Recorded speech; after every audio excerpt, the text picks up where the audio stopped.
lifted to you. Lord, I offer my life, everything I've been through. Use it, Lord. Use it for your glory.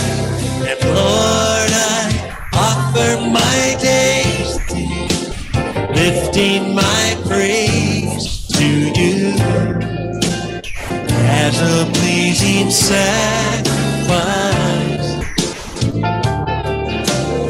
Lord, I offer you my life. Wait, Chris.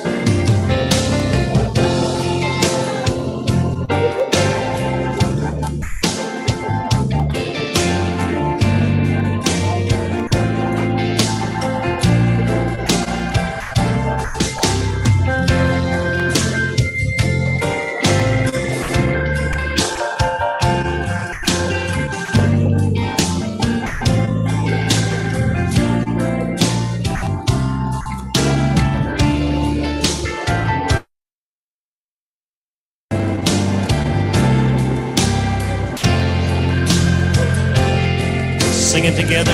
Lord, I offer. And Lord, I offer my life to you. Everything I've been through. Use it, Lord. Use it for your glory. And Lord, I offer my days to you, lifting my praise to you as a pleasing sacrifice. Lord, I offer you my life. Lord, I offer you my life. Oh.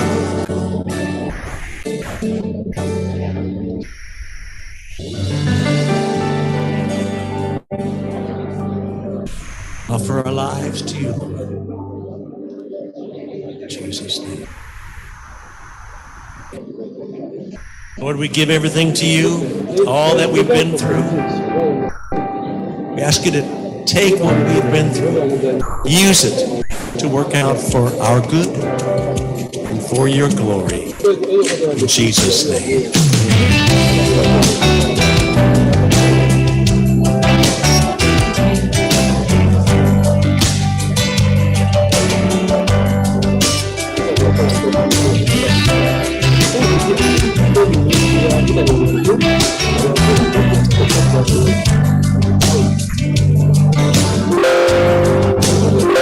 My heart is filled with songs of praise. You gave me hope. You made a way. Now I long to live in your presence for all of my days. My soul sings, my spirit shouts, with every breath I'm crying out. I want to live for you alone. You have captured my heart, mi corazón. Lord, I give you my whole heart, mi corazón.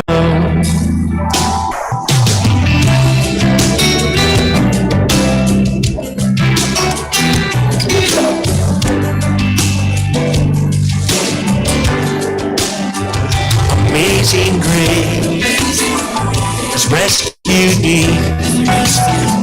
You paid the price. You set me free. Yes, you did. I will sing your praises forever, my Savior and King. My soul sings, my spirit shouts, with every breath I'm crying out.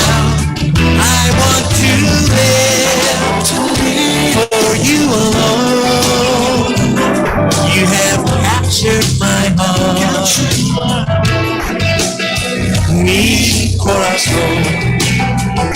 Lord, I give you my whole heart. Mi corazón. Well, I will give you glory. Tell the wondrous story how you rescued me. I'm the guilty one, but you sacrificed your son, your one and only. Now I stand before you, blameless and holy. And Tom.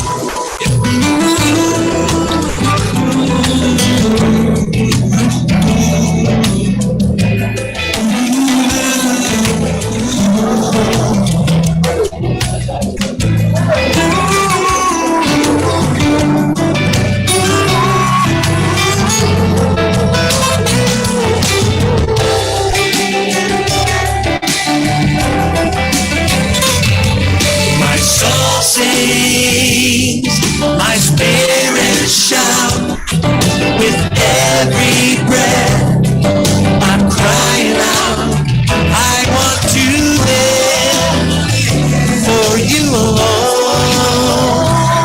You have captured my heart, my soul sings, my spirit shouts, with every breath I'm crying out, I want to live for you alone. You have captured my heart, mi corazón.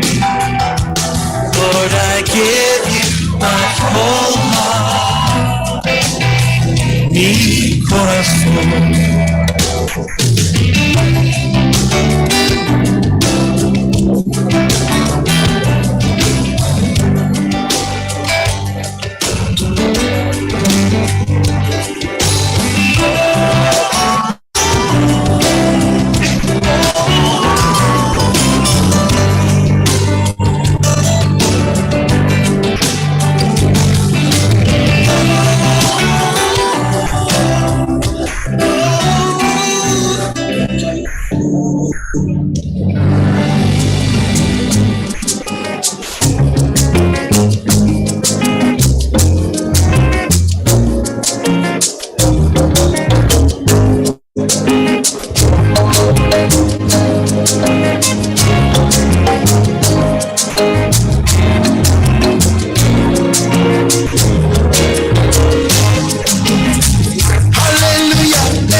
Recording in progress.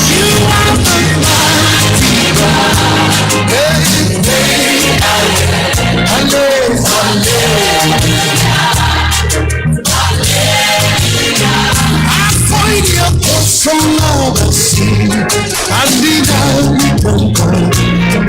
hallelujah, hallelujah.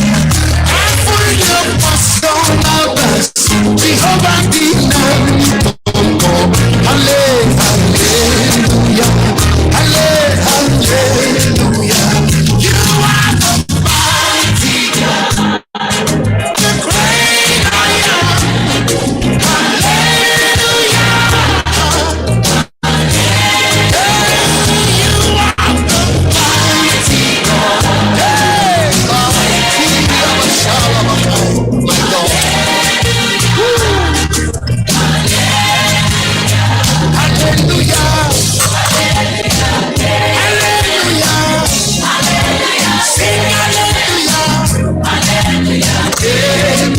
Sing hallelujah, sing hallelujah, sing hallelujah, dance hallelujah, hallelujah, amen.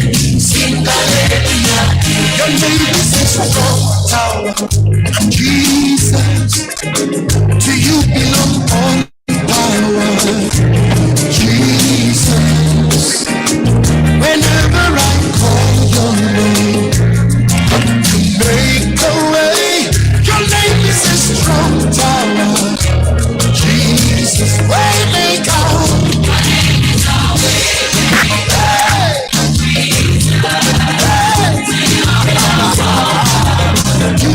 Jesus. Whenever I call, you make a way.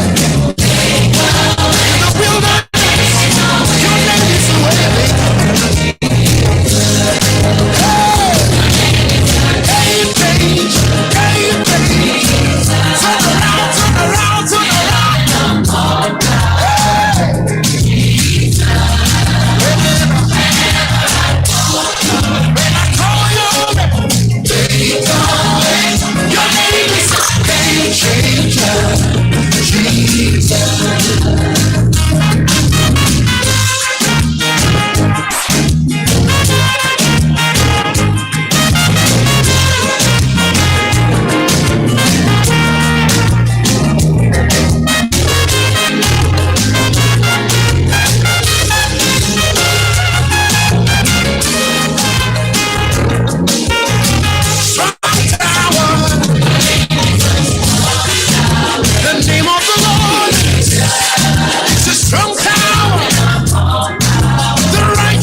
Your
Mashiach, Lion of Judah, Adonai Jemba.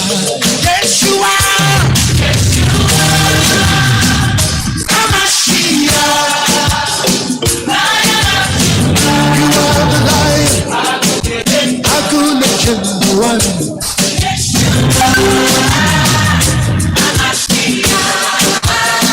Lion of Judah, Adonai Jemba. You are the one who parted the Red Sea. You are the one who parted the Red Sea. You are the one. You are the one. You are the one. You are Hamashiach, Lion of Judah, Adonai Jemba. You are the one who fights my battle. You are the one who fights my battle. You are the one. You are the one. You are the one. You are Hamashiach, Lion of Judah.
Memorize the golden rule and all Jesus came to set the sinner free. I know the story inside out. I can tell you all about the path that led to Calvary.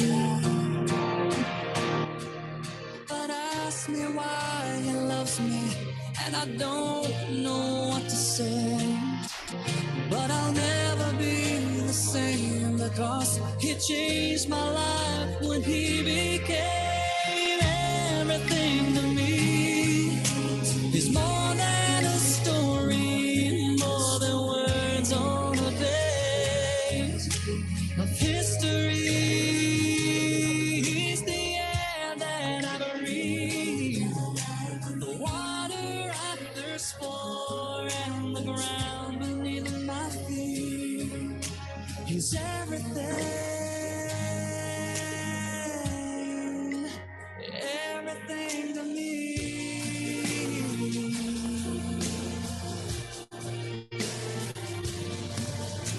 We're living in uncertain times, and more I find that I'm aware of just how fragile life can be.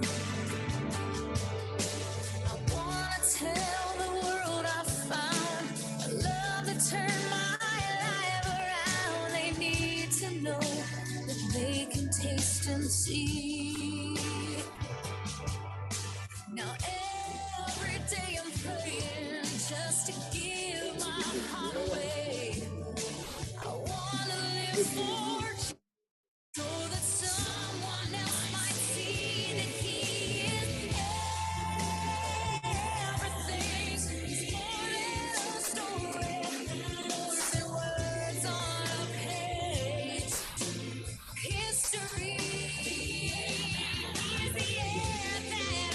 The water I thirst for, and the ground beneath my feet is everything.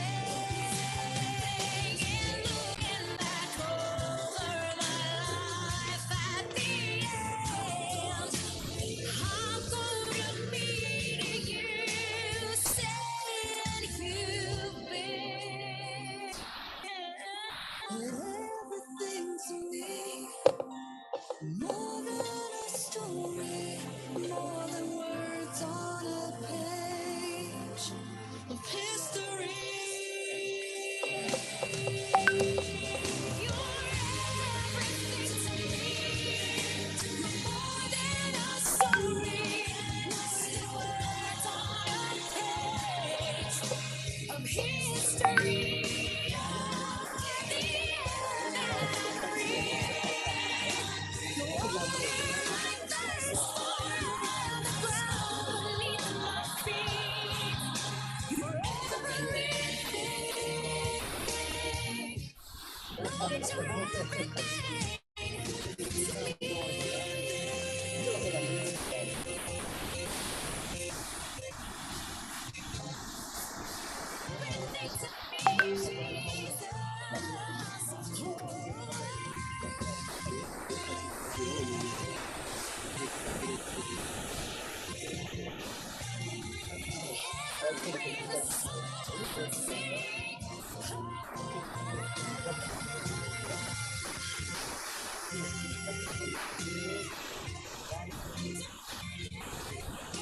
You're my life, my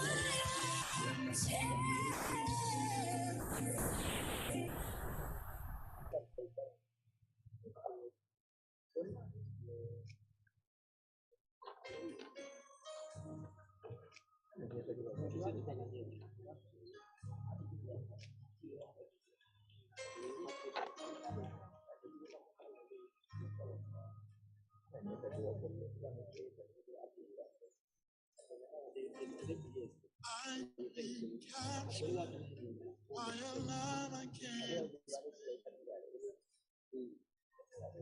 Now you have me. I'm forever. I've abandoned everything I've ever known. I surrender. My life is not my own. I belong.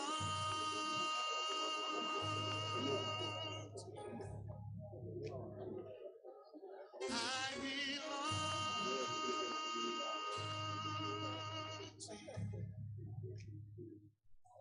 I belong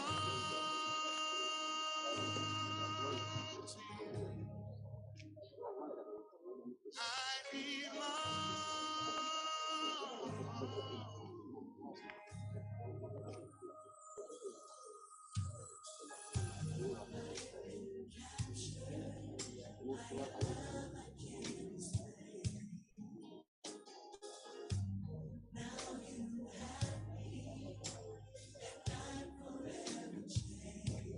I abandon everything I've ever known. I surrender. This life is not my own. I belong.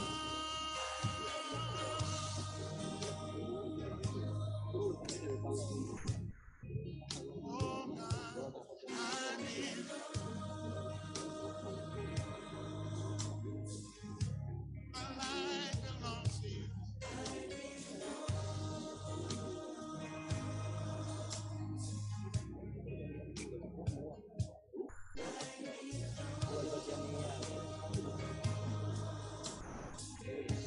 And I've been captured. God,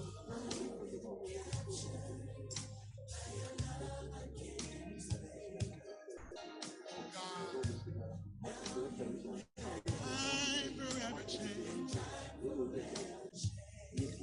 Oh, I'm a man. Now I surrender my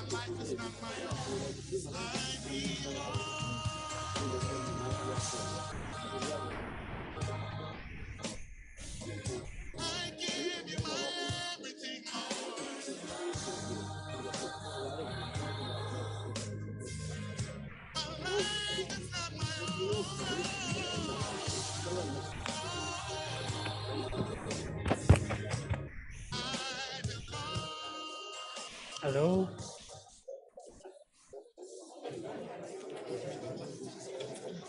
I want to say a very good morning to you all, our distinguished guests, ladies and gentlemen. Allow me to take this opportunity to welcome all of you to this day, which is termed Benedicto Kiwanuka 5th Memorial Day. On behalf of Judiciary, allow me to take the early welcome to you all. We are happy to see you, and we do recognize your presence. Allow me to give you the program of the day.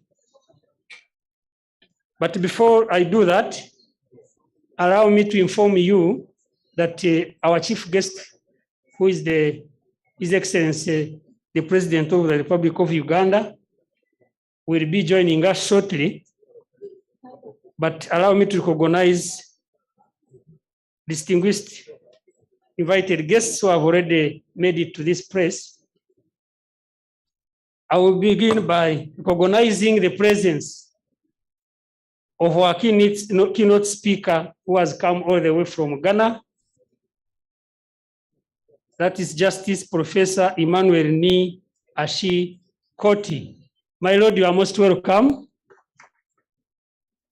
With him is the Chief Protocol, who has come along with him, and that is Mr. Simpson Yekipo. You are most welcome to Uganda. Our distinguished guests, allow me to inform you that our Chief Justice Emeritus, Honorable Justice Benjamin Odoki, is in the house. My Lord, you are most welcome, and we are happy to see you around, alive and kicking and bouncing, looking young. With us is the Honorable Land Attorney General, the Honorable Kiwanuka is with us. Honorable, you are most welcome. With us is the Minister of State for Defense, Honorable Oboth. You are most welcome, Honorable. Once again, we receive you with happiness. Allow me to inform you that the Honorable Principal Judge Emeritus, Dr. Irokamba Mwine, and the wife are with us. You are most welcome. We have the family of the late Benedicto Kiwanuka, who have come to join us as we commemorate this day. I will request all of them to stand for recognition. They are all here. It's a big team this time. Thank you very much for coming. We are happy to see you. We have a team which has come to receive, which we recognize on behalf of the late Deputy Chief Justice, Justice Chikonyogo.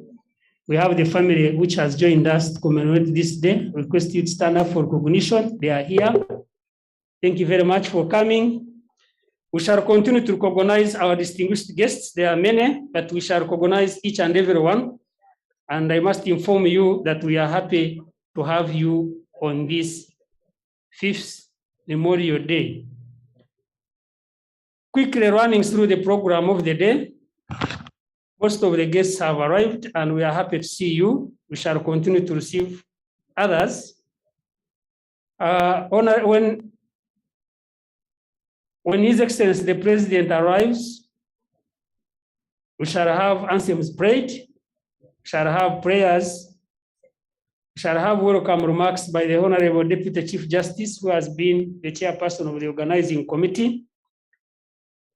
Thereafter, we shall have a speech from the President of the Uganda Law Society. The same will be followed by the remarks of the Honorable Minister of Justice and Constitutional Affairs.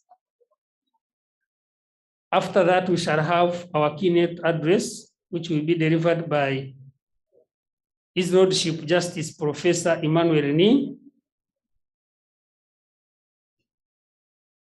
We have some awards to give out. We shall have a citation for the same, and they will be presented to the members who have been chosen. We shall have short remarks from the awardees. That will be followed by the speech by the Honorable Chief Justice of the Republic of Uganda. He will invite His Excellency the President to address us. We shall have anthems in reverse order. As the norm is, we shall have a photo session, after which we shall have a reception, which I cannot determine the time when that will be ending. We invite all of you to join us in that reception, which has been prepared for all of us. I want to inform you that shortly we shall be receiving a procession of the justices and the judges, justices of the Supreme Court, justices of the Court of Appeal, and the judges of the High Court. As soon as after they have arrived, we shall thereafter receive the Honorable Deputy Chief Justice and the Chief Justice.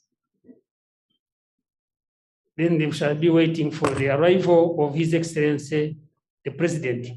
Once again, allow me to welcome you and wish you a good stay during this function. I request the DJ to be giving us some entertainment as we wait for the justices and the judges to join us in this function. You are most welcome, all of you, and I wish you a good function. Thank you.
Judges is making its way here.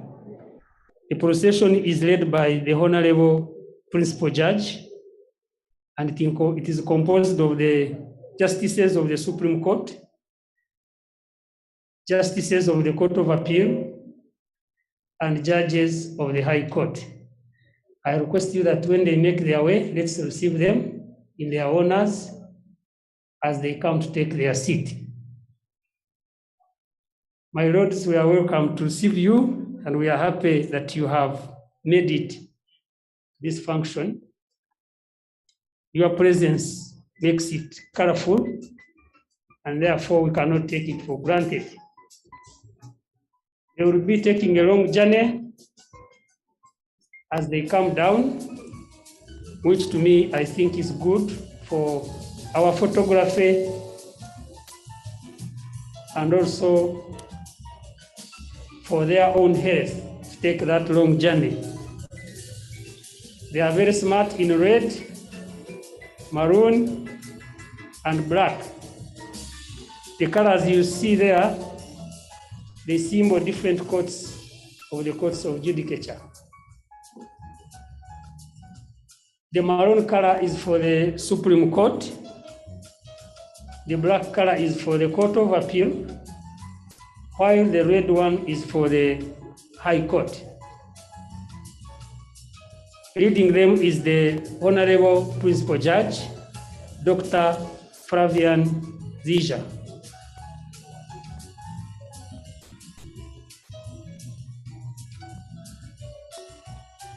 I will kindly ask you, as they make their way into the shed, I will kindly request you that you give the honors and stand up. And I thank you in advance. My lords, you are most welcome, and I can assure you that you all look very smart. You look very smart, and we are proud of that smartness. You look colorful.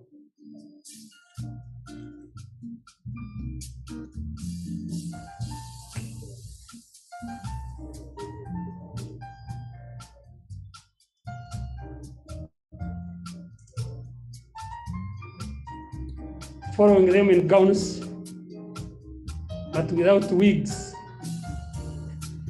are the registrars and the magistrates of the courts of judicature. They are making sure that their lordships are comfortable as they walk. I will request the ushers to make them comfortable.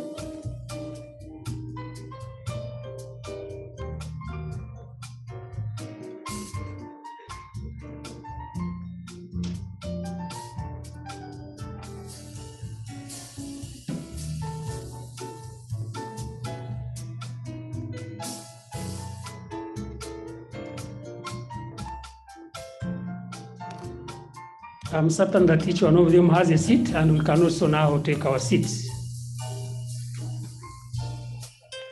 My lords, you are most welcome. Allow me once again to go through the program now that you have also joined us in this function. Shortly, we shall be receiving the Honorable Deputy Chief Justice, who will be followed by the Honorable Chief Justice. The last to arrive will be His Excellency, the President of the Republic of Uganda. Once the President arrives, we shall have the anthems prayed, which will be followed by word of prayer. And to lead us in that part will be Monsignor Charles Kasivante. And I would like to inform all of you that he's already in the house, accompanied by Reverend Onesimus. They will both come over here and bless the occasion. After that, we shall have welcome remarks by the Honorable Deputy Chief Justice, who has worked tirelessly to make sure this function is as colorful as we see it. His remarks will be followed by the remarks of the President, Uganda Law Society. I want to inform you that we have a brand new president of the Uganda Law Society. Let me break at this point and welcome the Honorable Minister of Justice and Constitutional Affairs, Honorable Norbert Mao. You are most welcome this auspicious occasion.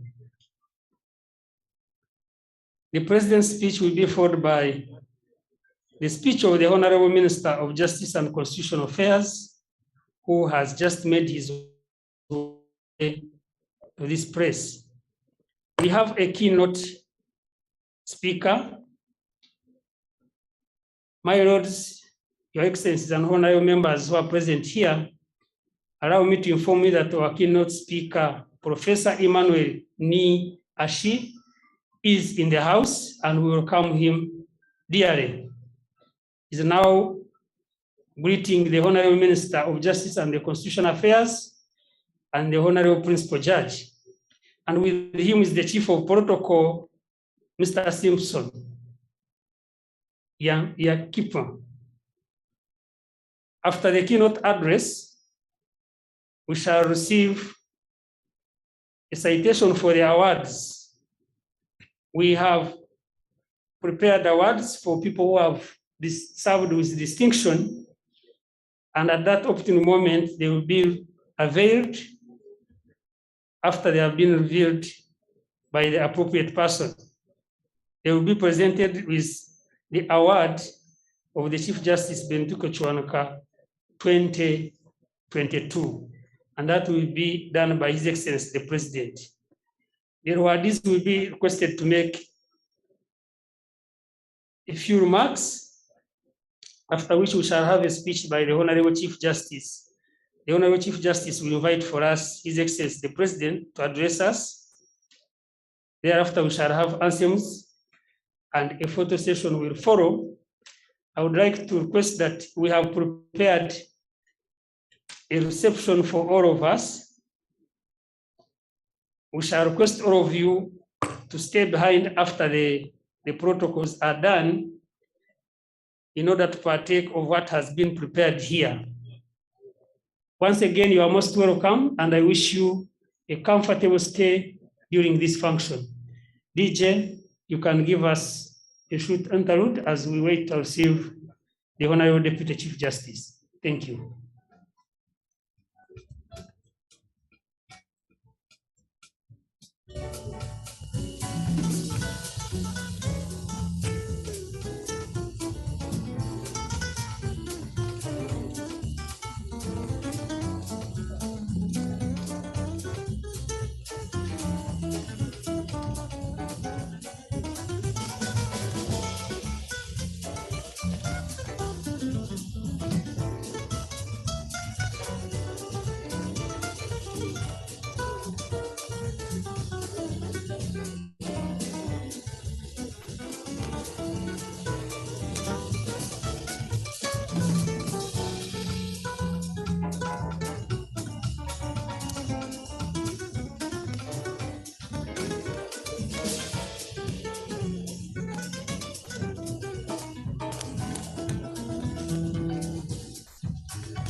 Once again, you are most welcome to this function. We are live on the program. Coming to join us is the Honorable the Chief Justice, together with the Deputy Chief Justice. As the norm has been, once they make their way here, I will kindly request you to stand up and receive them in their honors. They are dressed in occasion attire. It may not necessarily signify their courts in which they sit, but this is worn during functions. That's what they have put on because this is an important function. My lords, we do welcome you dearly to this function.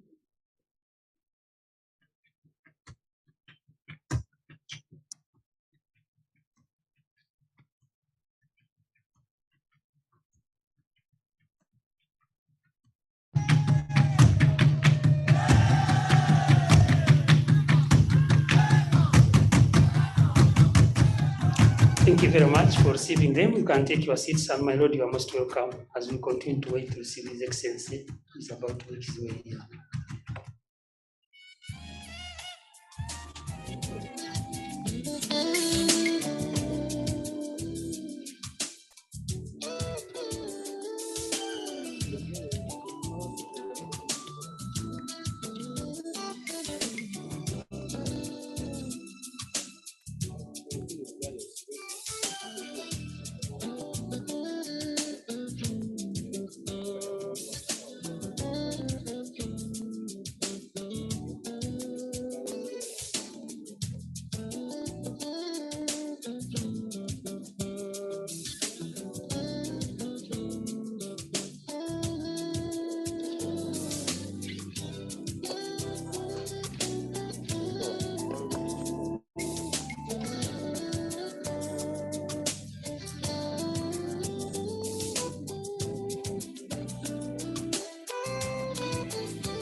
Allow me to inform you that His Excellency the President is about to arrive, and we shall request the high table, with the exception of our keynote speaker, to be ready to go and receive His Excellency.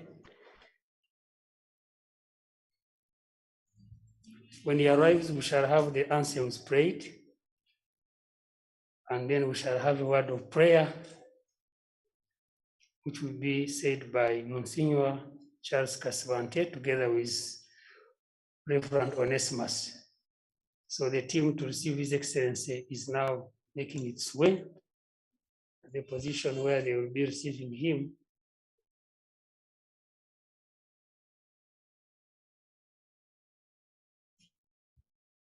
So for us,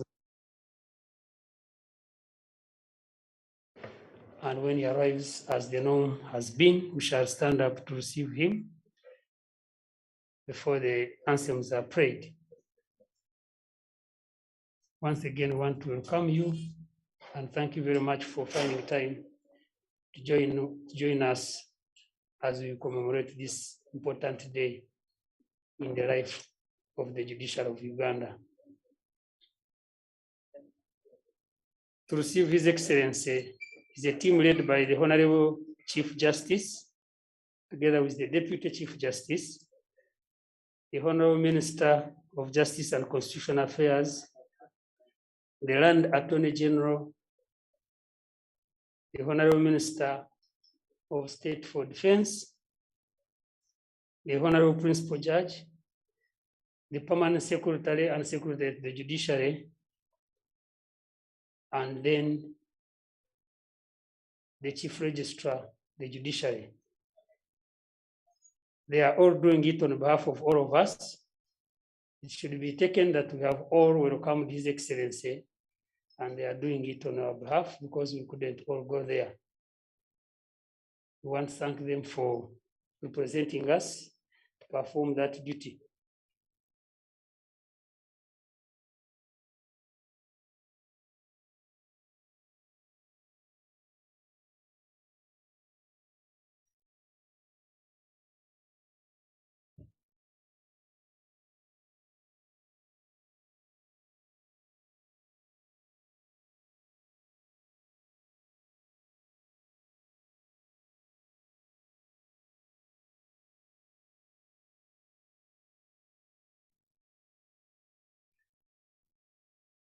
So His Excellency, the President is making his way to this area.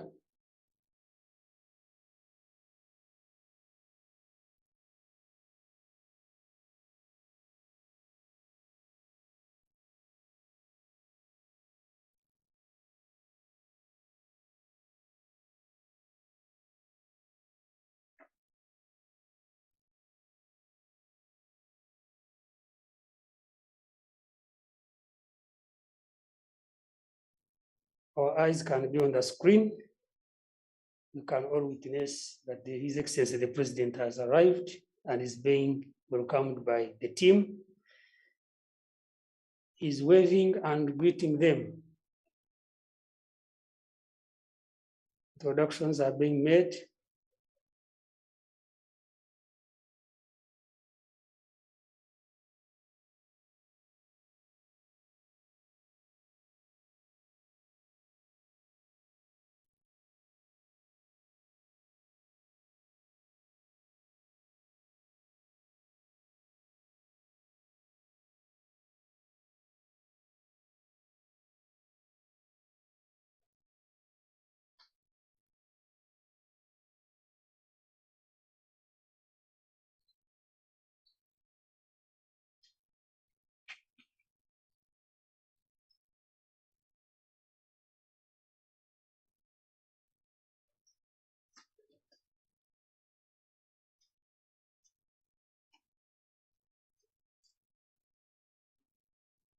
I can assure you that His Excellency is being briefed about the construction which is ongoing here. The two mega buildings that you see, which will be housing the Court of Appeal and the Supreme Court. Your Excellency, the President of the Republic of Uganda, would like to welcome you, and I will seek your indulgence to allow the team that has welcomed you to make their way up to their destination, after which we shall be having the anthems played. Once thank the team for having performed that duty on behalf of the gathering here. We can now have the anthems played.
Thank you very much.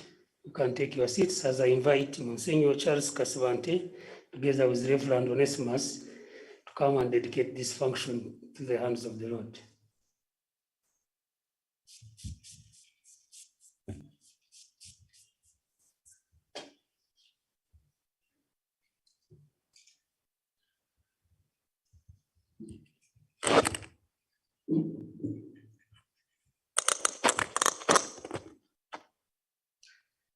We begin our prayer in the name of the Father, the Son, and the Holy Spirit. I want to begin with a reading from Psalm 46. God is our refuge and our strength, an ever-present help in distress.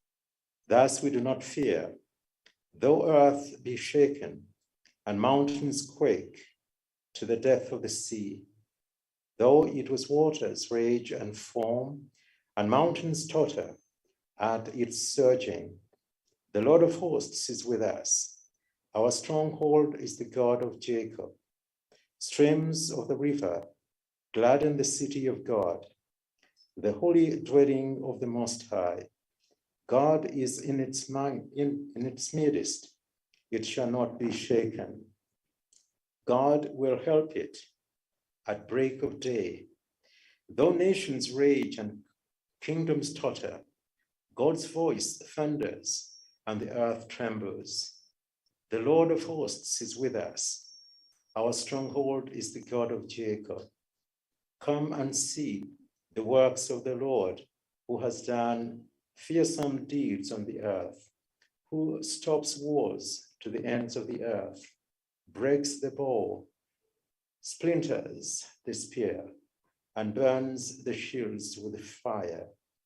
Who says, "Be still and confess that I am God. I am exalted among the nations, exalted on the earth. The Lord of hosts is with us. Our stronghold is the God of Jacob." Let us pray.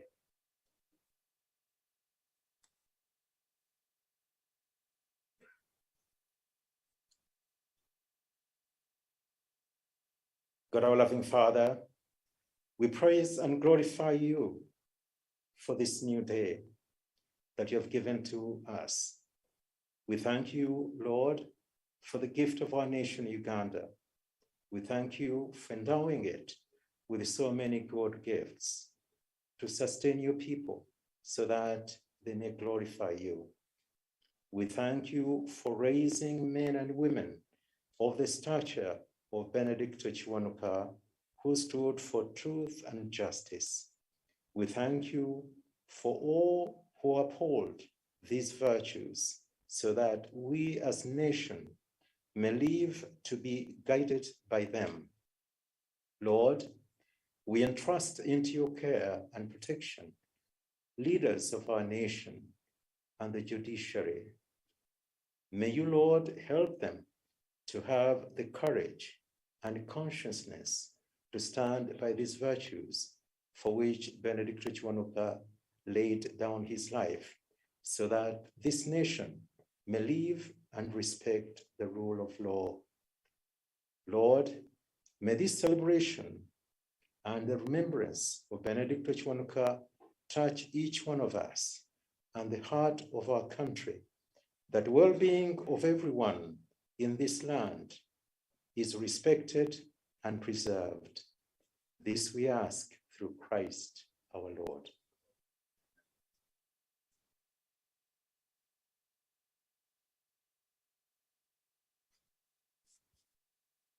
I request you a big round of applause to the Lord for having made this day.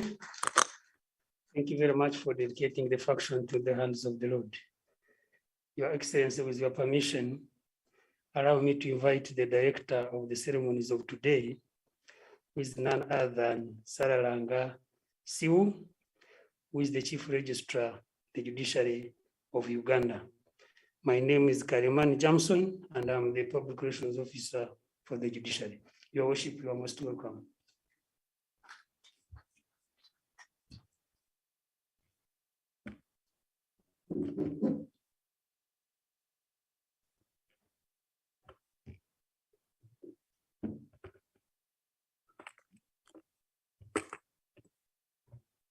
Thank you, Your Worship. Your Excellency, the President of the Republic of Uganda, you're most welcome to the home of the judiciary. Your Excellency, the President, my Lord, the Honorable, the Chief Justice, my Lord, the Honorable, the Chief Justice Emeritus, my Lord, the Deputy Chief Justice, the Honorable Ministers present, the Honorable Attorney General, my Lord, the Honorable, the Principal Judge, my Lord, the Honorable Principal Judge Emeritus, my Lords, the Justices of the Supreme Court of Uganda, my Lord, the Justice of the Supreme Court of Ghana and keynote speaker this day, my Lords, the Justices of Appeal and the Judges of the High Court of Uganda, my Lords, the retired Justices and Judges present, Your Excellencies, the Ambassadors and High Commissioners, the Honorable Members of Parliament, religious leaders, the Inspector General of Government, the chairpersons of constitutional commissions, the heads of the Administration of Justice Program institutions, the members of constitutional commissions, the permanent secretaries present, the representative of the Inspector General of Police, and the representative of the Commissioner General of Prisons, our development partners present, Your Worships, the registrars and magistrates of the courts of judicature, the President of the Uganda Law Society, Senior Counsel and members of the bar present, the senior administrators of the judiciary and staff, the family of the late Chief Justice Benedicto Kiwanuka, the online guests in your respective capacities, members of the Fourth Estate, distinguished participants, ladies and gentlemen. It's my pleasure this morning to welcome you very warmly to the 5th Chief Justice Benedicto Memorial Day. Your Excellency, this is one of the special days in the judiciary calendar. Your Excellency, this year our theme is Benedicto Kiwanuka, Reflections on the Independence of the Judiciary in Modern Times. Your Excellency, what stands out about today is that it also marks 50 years after Benedicto Kiwanuka, and so it is a special event. Your Excellency, I've been introduced as Sarah Langasiu. I'm humbled to be the Chief Registrar of the Judiciary, and in directing this program, I'll be assisted by the Public Relations Officer, His Worship, Jamson Karemani. Your Excellency, we have a brief program which entails 4 main speeches, and then there is a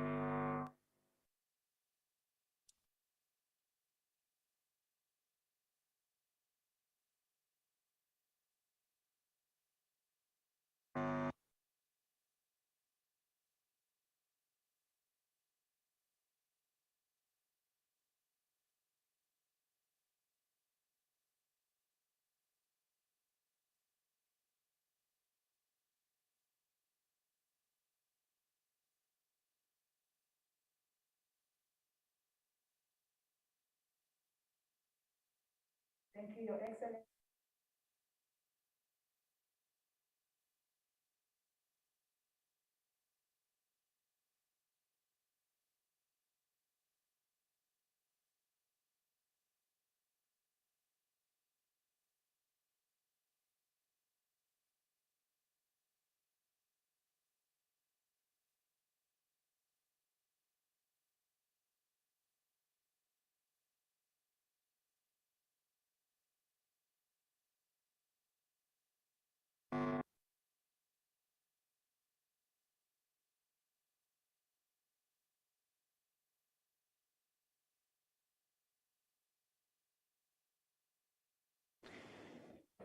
Your Excellency, we also have the Honorable Minister of State for Defense, the Honorable Jacob Oboth.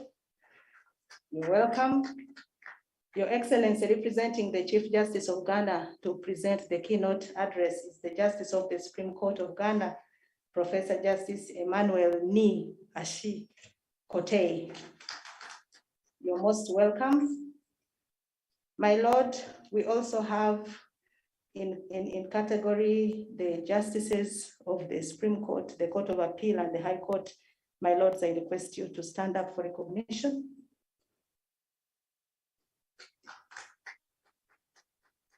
Thank you, my lord. Representing the retired justices, we have the retired Justice Remy Kasule, who came to represent the rest. Your Excellency, I beg your pardon. We have the Honorable, the Principal Judge, the Honorable Justice Seja Flavian. My lord, you're welcome. And equally, we've been joined by the Honorable Principal Judge Emeritus, Yorokam Bamwine. You're most welcome, my lord. Your Excellency, you will allow me at this point to go into the program. I'll keep introducing the other categories as we go along. The first remarks this morning, Your Excellency, are welcome remarks by the chairperson of the organizing committee for this event, who has been the Honorable, the Deputy Chief Justice. My lord, you're most welcome.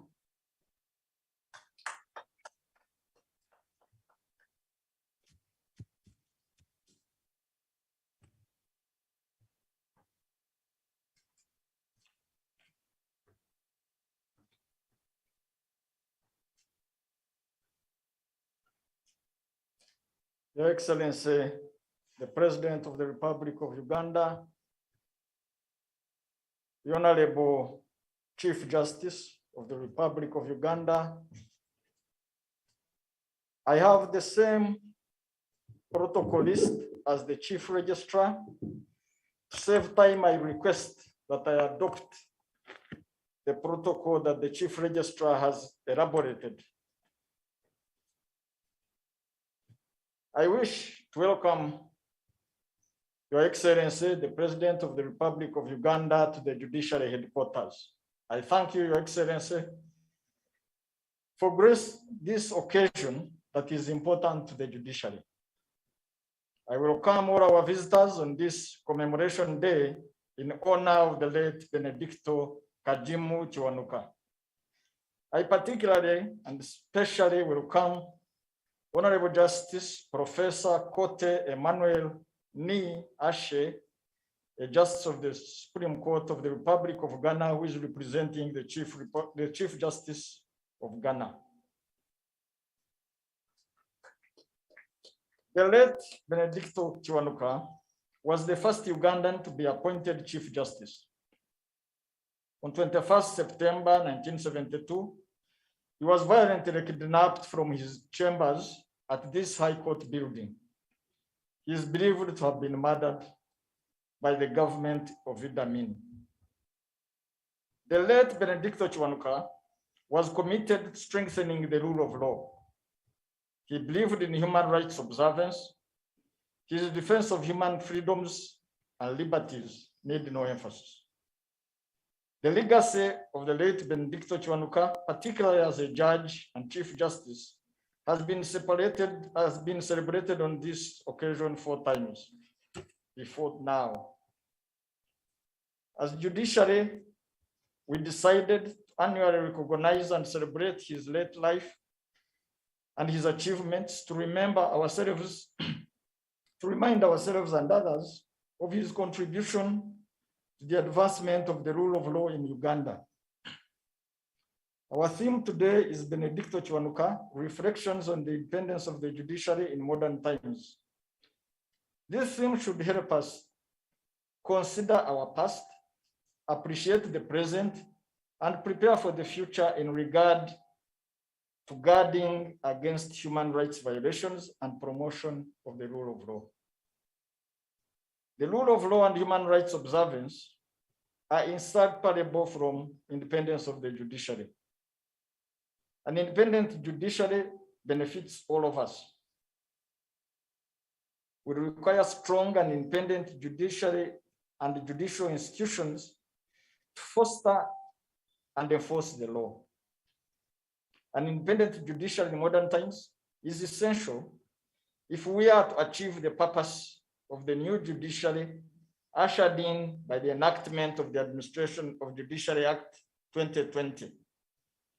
We recognize and appreciate all those who stood for and they cherish the values of an independent judiciary. As an independent judiciary, we stand accountable to the law. We shall always promote and protect the principles of the supremacy of the Constitution, fair and equal treatment of all people. In the performance of our judicial duties, we contribute to the national effort of transforming Uganda by ensuring that all citizens enjoy their rights as they conduct their affairs in accordance with the law. This celebration of life and achievements of Benedicto Kiwanuka calls upon us and on each of us to reflect on what we have done and what we need and can do in the quest for a stronger and independent judiciary and the delivery of justice to the people in a fair, speedy, and impartial manner as commanded by Article 28, Clause 1 of the Constitution. In the performance of its duties and in offering the judicial service to the population, the judiciary cannot successfully operate in isolation from other organs of state.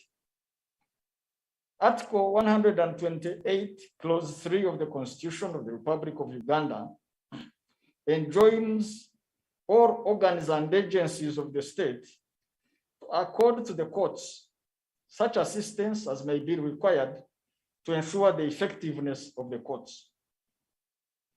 We are glad and appreciate the leadership of this country.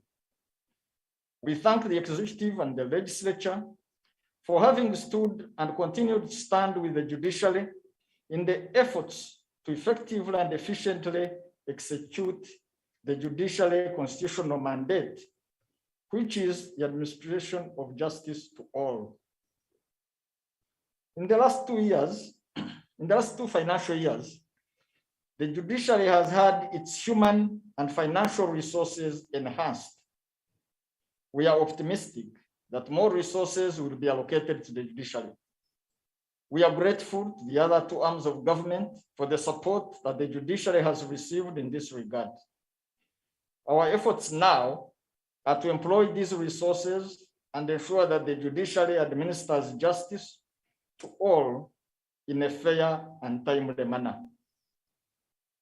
We appeal to all the citizens of this country to render the judiciary and all the other institutions in the administration of justice program the necessary support towards the building of a strong and independent judiciary that will guarantee all persons the enjoyment of human rights and freedoms, foster the rule of law, and contribute to the socio-economic development of the country. I take this opportunity to extend my heartfelt thanks to Your Excellency, the President of Uganda, for gracing this occasion as you have always done in the past. We are humbled and not take this for granted. I thank the Honorable the Chief Justice, who has consistently ensured that this day continues to be celebrated annually. I wish to thank the organizing committee for their efforts in ensuring that this day is successfully organized. I thank you all for listening to me, for God and my country.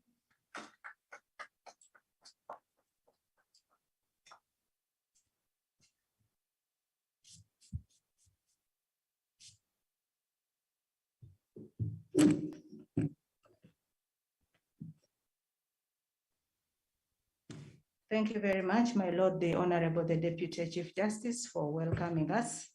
Your Excellency, before we proceed to the next remarks, allow me to recognize a few more distinguished participants. I'll begin with members of the Diplomatic Corps. Your Excellency, we have the Deputy Ambassador of Netherlands Embassy, who is Jost van Etro. You're most welcome. We have Dr. Katja, the head of office in the Austrian Embassy. You're welcome. Representing the Belgian Embassy is the First Secretary, Stephanie van Melis. You're welcome. Your Excellency, UN Women is represented by the Deputy Country Director, Ms. Adekemi Odilei. You're welcome. We have the representative of UNFPA, Ms. Rachel Ogola. You're most welcome. UNICEF is also represented by Ms. Deborah Gasana. You're welcome. The IDLO is represented by Mr. Samson Asimwe. You're welcome. And representing IJM is Mr. Mwanje Brian. You're welcome. Your Excellency, we have Honorable Member of Parliament, the Deputy Chairperson of the Legal and Parliamentary Affairs Committee, the Honorable Yusuf Mutembule. You're most welcome. With us, Your Excellency, we also have the Deputy IGG, Dr. Patricia Achano here. You're welcome. With us, we have the Permanent Secretary, the Secretary to the Judiciary, Dr. Pius Bijirimana. You're welcome. Your Excellency, we also have representing the IGP, is AIGP Magambo Tom, the Director CID. You're welcome. The Commissioner General of Prisons, Your Excellency, is represented by Director Correctional Services, that is Akena Samuel. You're most welcome to this function. Your Excellency, we have family of the late Chief Justice Benedicto Kiwanuka. They are represented by 5 people who are the following: Ambassador Kajimu Kiwanuka, the son; Madame Regina Kiwanuka, a daughter; we have Madame Josephine Kiwanuka, a daughter; we have Mr. Brandon Kasozi Batenda, a grandson; and lastly, we have Madame Yolanda Chisenyi, a granddaughter. You're most welcome. Thank you for coming. Your Excellency, representing the family of the late Deputy Chief Justice Letitia Chikonyogo is Dr. John Mukasa Sevana, a brother, and a cousin, Madame Rose Wamala Kulubia. Your Excellency, the religious leaders were introduced. We have 2, Monsignor Charles Kasivante, you're welcome, and the Reverend Onesima Sasimwe. Thank you for coming. Your Excellency will now hear remarks from the President of the Law Society, and he is hardly a week in office. That is the Mr. Bernard Oundo. I welcome you and congratulate you upon your election as the President of the Law Society. You're most welcome.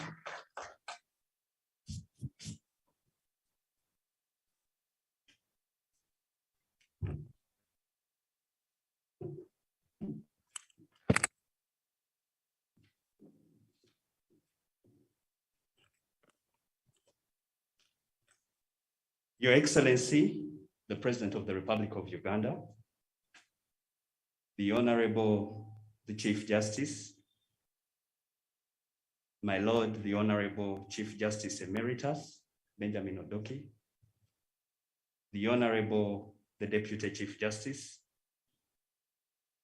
the Honorable Minister of Justice and Constitutional Affairs,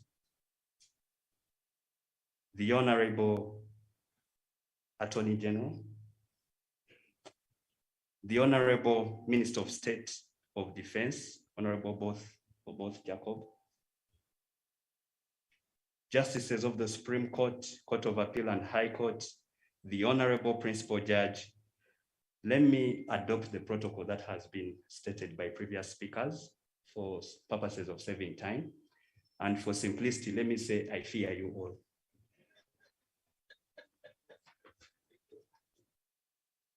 Your Excellency, on behalf of the members of the Uganda Law Society and the East Africa Law Society, which I also head, I take this opportunity to wish you a belated happy 78th birthday.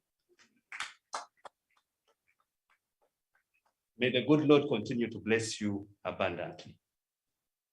Your Excellency, today marks the eve of 50 years since the immortal Benedicto Kiwanuka was last seen in public. Today, we do not mourn him, but celebrate his life. A life that was distinguished in his works, a life that stood for truth and justice, and a life that has continued to impact generations of lawyers and the public. He is acknowledged as a statesman who selflessly promoted democracy and justice in Uganda. Your Excellency, today is also significant because the new Minister of Justice and Constitutional Affairs, the Honorable Norbert Mao, whom I'm fortunate to call an old boy, having gone to the oldest school in this country, Namilyango College, is the leader of the Democratic Party today, which party Benedicto Kiwanuka founded. It is a day of historical proportion, Your Excellency. And allow me, on behalf of the members of the Uganda Law Society and the East Africa Law Society, congratulate Honorable Norbert Mao on his appointment as the Minister of Justice and Constitutional Affairs. Today's theme urges us to reflect on the independence of the judiciary in modern times. Judicial independence, Your Excellency, is fundamental to democracy. Addressing the Cape Law Society, the late former Chief Justice of the Republic of South Africa, Arthur Charlson, had this to say: judicial independence is a requirement demanded by the Constitution, not in the personal interest of the judiciary, but in the public interest. For without protection, judges may not be or be seen before the public to be able to perform their duties without fear or favor. The principle of judicial independence is very extensive and complex, but there is a common thread that runs through the various definitions that exist at two levels.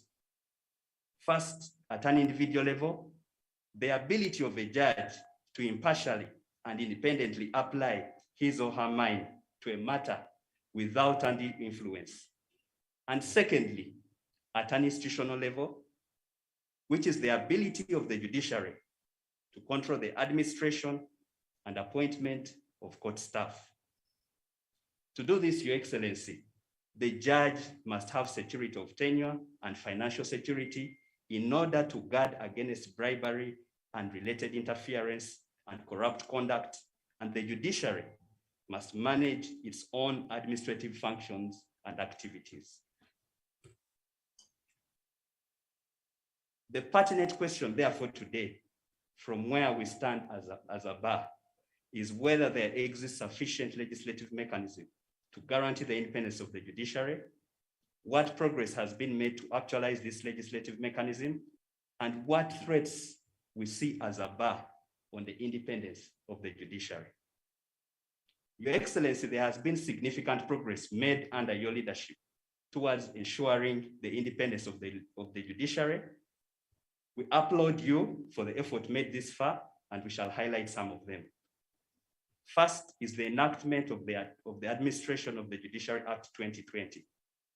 Through this, the judiciary has been able to have increased funding to Uganda shilling 376 billion for financial year 2021-2022. The Judiciary Council has also been inaugurated as a new oversight organ that was established to advise the Chief Justice on the administration of justice and the courts. Alternative dispute resolution interventions like plea bargaining, small claims procedure, and mediations have been promoted. And we now have an expanded structure of the judicial officers and improved remuneration. As the Uganda Law Society, Your Excellency, we have also advocated for the independence of the judiciary as a key tenet for a democratic and rule of law culture. We filed a petition in Uganda Law Society versus Attorney General Constitutional Petition number 52 of 2018, where we successfully argued that the interpretation and scope of judicial independence as laid down under our Constitution included financial autonomy. Allow me, Your Excellency, say thanks to Senior Counsel Francis Jimara, Counsel Wandera Ogalo, those who represented us in this petition. We love to acknowledge our members who push for independence of the judiciary.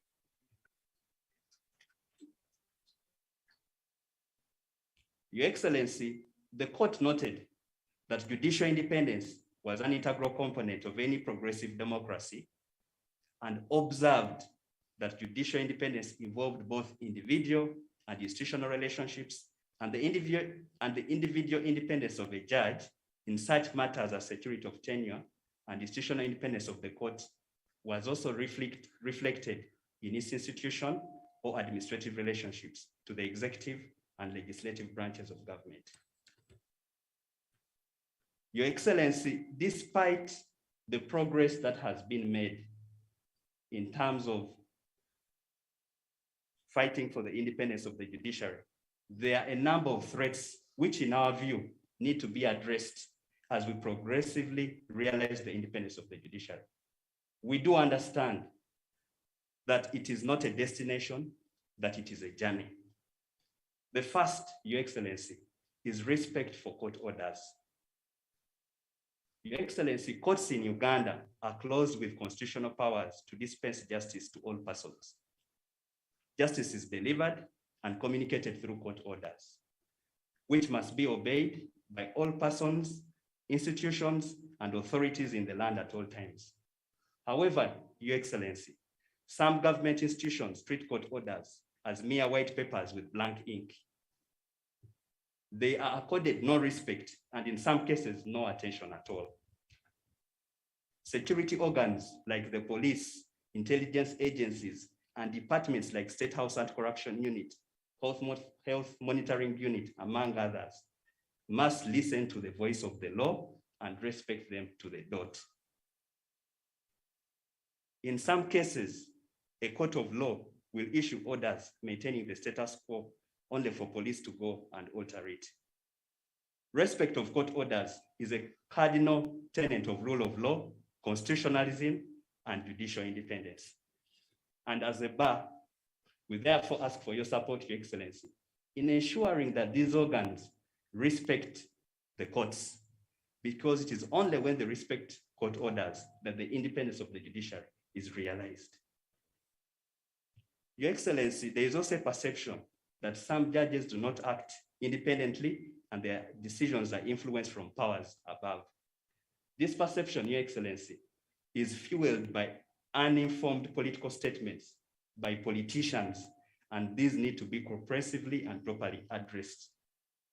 Examples include statements to the effect that cadre judges will be appointed to the judiciary, statements alleging that certain judges have been bribed, and so forth, erode public confidence in the judiciary, especially when made by politicians. We believe that anyone aggrieved by judicial decision must appeal that decision using the appellant process, and any disciplinary issues against judicial officers must be raised to the Judicial Service Commission. This perception, Your Excellency, is also fueled by certain judgments, especially relating to the protection of human rights and freedoms. As the court observed in Uganda Law Society versus Attorney General, the independence of judges and courts is not an end in itself. It is a necessary condition of protection of human rights and freedoms. And allow me, Your Excellency, refer to a decision by the late Benedicto Kiwanuka in Musoke versus Uganda. It is the only way I can honor him today.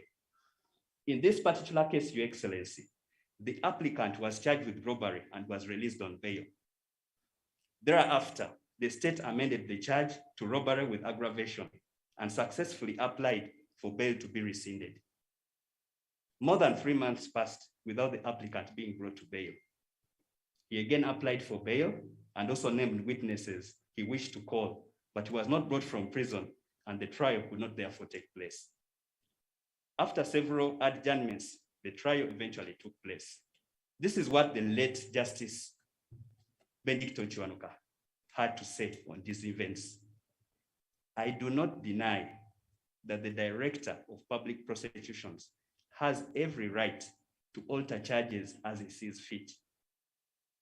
But as a judge of this court, I am bound to come to the rescue of our citizens where I detect an attempt on the part of those who have power to prosecute others to abuse the power in their hands. This, in my view, is one of those cases. Your Excellency, judicial accountability is crucial to judicial integrity. In Attorney General versus Gladys Nachibule Chiseka, Constitutional Appeal number 2 of 2016, the Supreme Court stated that whereas judicial independence can bolster judicial courage exercised by judges called upon to rule in difficult cases, accountability can bolster the integrity judges demonstrate in their performance on the bench. Judicial accountability refers to judges being answerable for their actions and decisions to the community to whom they owe their allegiance. So it is important that the principle of judicial accountability is reinforced so that the judges are also answerable for their actions and decisions to the community. Your Excellency, last but not least, security of tenure is one of the key tenets of an independent judiciary. It is important for providing stability in the functioning of the courts and prevents any perception of lack of independence in the judiciary. We should strongly reconsider appointing judges in acting capacity. And I appreciate that this is a court matter, and I will say nothing more except to reemphasize that if judges do not have security of tenure, the independence of the judiciary is greatly undermined. Your Excellency, allow me to conclude by stating that the enactment of the Administration of Judiciary Act marked a key turning point for the independence of the judiciary. And we applaud you for successfully supporting the judiciary in passing this legislation. As I have said, Your Excellency, we understand that independence of the judiciary is not a destination, but a journey. And as the bar, we pledge to work together to strengthen the independence, which is a key tenet for rule of law and democracy. The threats we have highlighted must be sufficiently addressed. I thank you, Your Excellency. I thank you for listening to me. And I thank also the organizing committee of the Benedicto Memorial Day. For God and my country, thank you.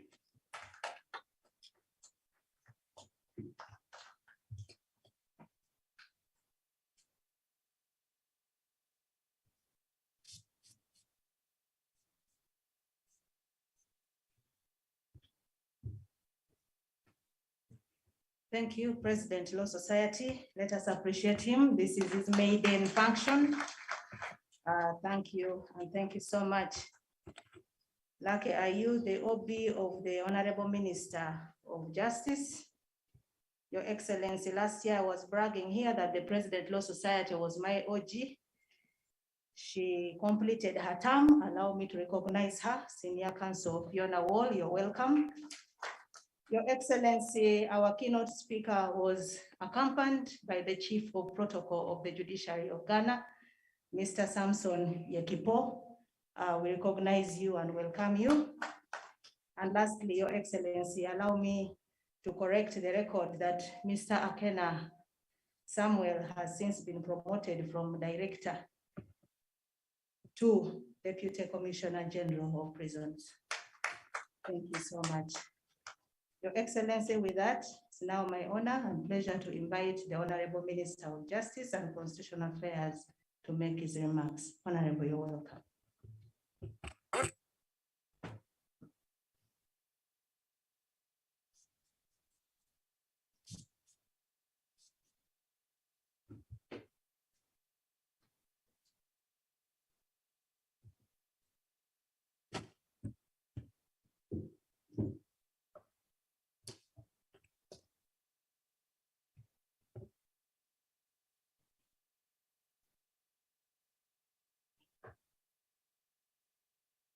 Your Excellency, the President of the Republic of Uganda, my Lord, the Chief Justice, and all the members of the judiciary, our keynote speaker, all the way from Ghana, Akwaba,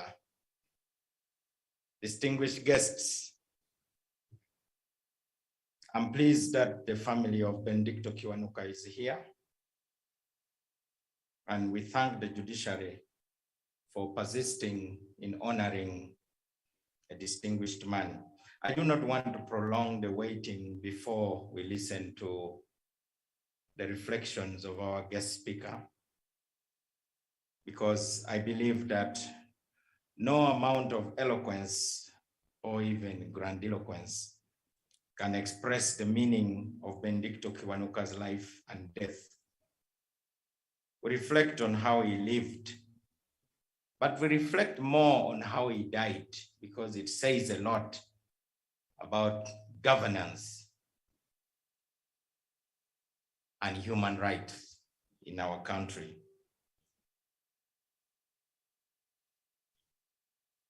I am Minister of Justice and Constitutional Affairs, but I also lead the Democratic Party, the party that Benedicto Kiwanuka took to power when he became the first Prime Minister of Uganda between 1961 and 1962.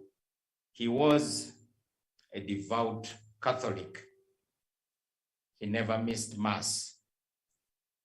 He had Holy Communion every day. He was not a Sunday morning Christian like some of us. He was far-sighted as a politician and put Uganda first. He served ideals, not just his ambition. He was a loving husband, a loving father. He was a very loyal friend.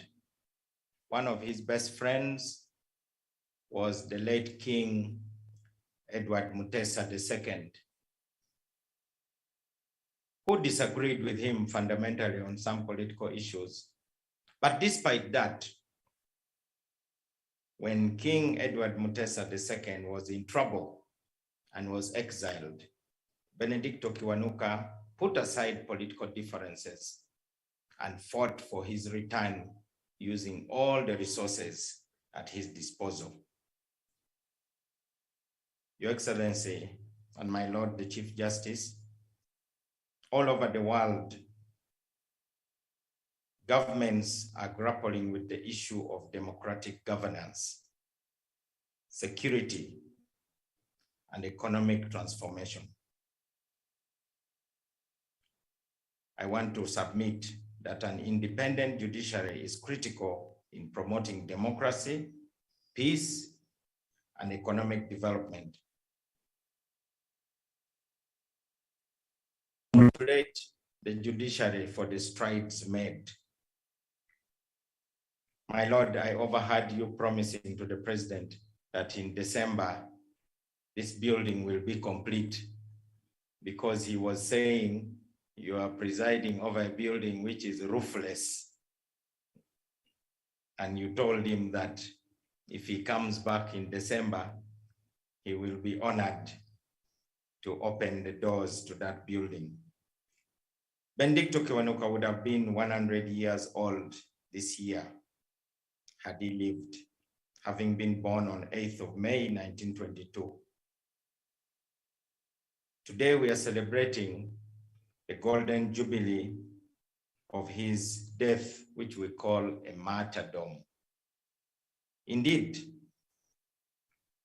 agitators and campaigners in the Catholic Church are already making a move to persuade His Holiness the Pope to consider him for canonization alongside the revered Julius Nyerere, another devout Catholic leader and a hero of Africa. Today, we are gathered to celebrate Benedicto Kiwanuka's legacy of sacrifice and struggle. These are two things that are familiar to you, Mr. President: sacrifice and struggle. Everything comes at a price. Sometimes you don't get everything you've paid for, but there's nothing you get without paying for it. Today, as we reflect, we ask ourselves, what is the rule of law? There are times when people think the law is an inconvenience. As a student, we read a book called A Man for All Seasons, whose main character is Sir Thomas More, who has been declared the patron saint of politicians. In one of the passages, one of the strongest people in the state, Mr. William Roper, was arguing with Thomas More about the limits of the law and how once in a while you must put the law aside to achieve objectives. So Mr. William Roper asks Sir Thomas More, so now, Mr. More, you give the devil the benefit of law? You know, sometimes we think bad people are not entitled to due process or the benefits of even a fair trial. Sir Thomas More answers, yes, and what would you do? Cut a great road through the law to run after the devil? And William Roper says, yes, I would cut down every law in England to do just that. And Sir Thomas More throws a punch. Oh, and when the last law was down and the devil turned around on you, where would you hide, Roper? The laws all being flat? This country is planted thick with laws from coast to coast. Man's laws, not God's. And if you cut them down and you are just the man to do it, do you really think you could stand upright in the winds that would blow then? Yes, I would give the devil benefit of the law for my own safety's sake. Your Excellency and my Lord, those who exercise the power of the state also stand to gain from the very laws that sometimes they seek to break. Because what would they then do if they no longer have the benefit of the law, like in this story of Mr. Roper? Because the laws that would defend him against the devil are already down. The ideal state is like a rope of 3 strands: the legislature, executive, and judiciary. Your Excellency and my Lord, the Chief Justice, our citizens are becoming cynical about the state, and worldwide, there's a crisis of confidence about the state. We all have to take a whole of government approach, something myself and the learned Attorney General are determined to promote, so that we act together as Uganda, not the judiciary flying its own flag, the executive flying its own flag, and the legislature flying its own flag, because indeed we are a rope of 3 strands. The comedians even make jokes now. They call the legislature legislators. They call the executive executives. They call the judiciary judiciaring. We have to take seriously the jokes that are made at our expense, because it is based on some perceptions. As we wait for the main menu in the reflections of our main speaker, we know that his reflection will be based on 3 things: hindsight, which is the first sight, where have we been? Insight, where are we? And foresight, where are we going? We believe that the judiciary has changed a lot, and I believe that today, after the reflections of our main speaker, I know Your Excellency will make further commitments to strengthen our judiciary. We promise to support your agenda of the whole of government approach, of ensuring that we build a strong state. We thank the leadership of the judiciary for building a supercharged judiciary. We will later, of course, be talking about the other things that make a strong judiciary, because you cannot have a judiciary when the police cannot investigate crime and bring credible evidence. You cannot have a strong judiciary when state attorneys don't have the means to reach the courts. And you cannot have a judiciary when you have judges with their cars and escorts, but they don't have well-trained staff working in their offices to support their important work. Your Excellency, I end by reiterating our call to the government of Uganda on behalf of the Democratic Party to get involved in finding the remains of Benedicto Kiwanuka. We would be happy, like the Congolese, even if we just received a tooth. We will at least be able to bury that tooth. The technology exists. There are now people in Argentina known as forensic archaeologists. We know roughly where he could have been buried, but we need the support of the government to get involved. It will be a glorious day, Your Excellency and my Lord the Chief Justice, when our country finally buries a man whose dream was to have a Ugandan state, whose foundation is truth and justice. I thank you very much for listening to me.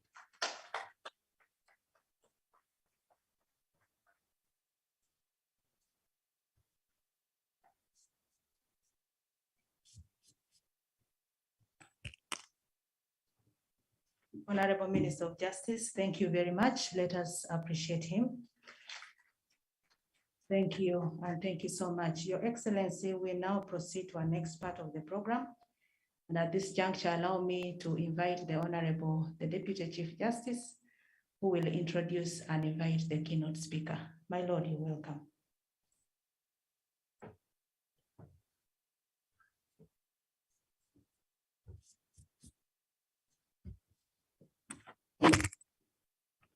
Your Excellency, President of the Republic of Uganda, my Lord, the Chief Justice, my Lords, the Justices and Judges of the Courts of Judicature, Honorable Ministers, all our invited guests, I have the pleasure to introduce to you our keynote speaker.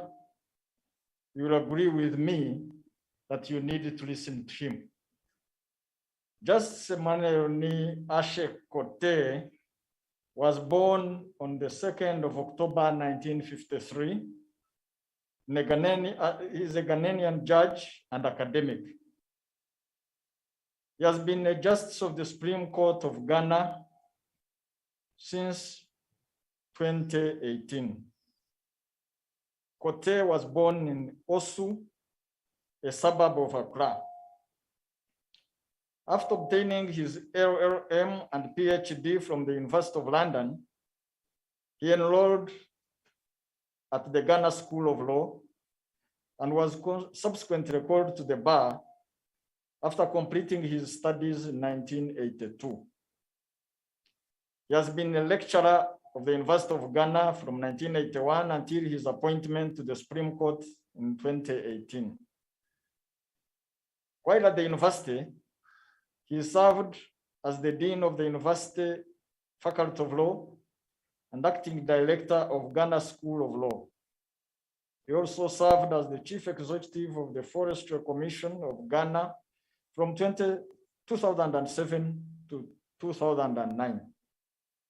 He was a visiting scholar in the United States of America, the United Kingdom, and the Netherlands. Prior to his appointment as a Justice of the Supreme Court, he was an associate professor at the University of Ghana Faculty of Law. While a lecturer at the university, he worked as a solicitor and advocate at Azio Chambers 1982. 1999, he worked as a consultant at Cote and Associates until 2007, when he was appointed Chief Executive of the Ghana Forestry Commission. He was Dean of the University of Ghana Faculty of Law from 2003 to 2007, and from 2005 to 2007, he served as Acting Director of the Ghana School of Law. He was a visiting scholar to the Politech School of Law, Chicago, from May to June 2001. A visiting professor of human rights and democratization in Africa to the Center for Human Rights at the University of Pretoria in March to April 2001. A visiting scholar at the Queen's University of Belfast, Northern Ireland, United Kingdom, in March 2000, at the Faculty of Law of the University of Leiden, Netherlands, from August to September 1999, and a visiting professor at the College of Law, Stetson University, Florida, the United States of America in 1997. He is the chairman of the Presbyterian University College Council. He is part of a seven-member panel that had the 2020 election petition by John Mahama against the Electoral Commission of Ghana and Nana Akufo-Addo. Kindly join me in welcoming Honorable Justice Professor Kote Emmanuel Ni Ash, our keynote speaker.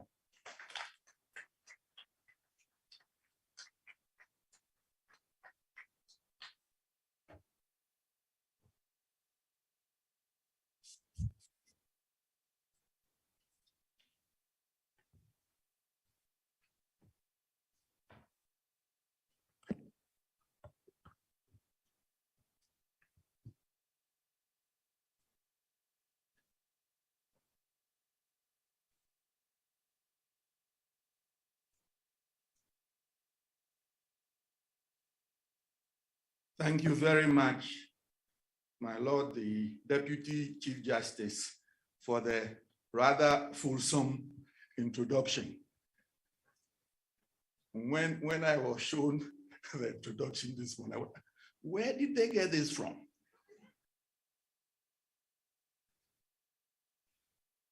Thank you very much.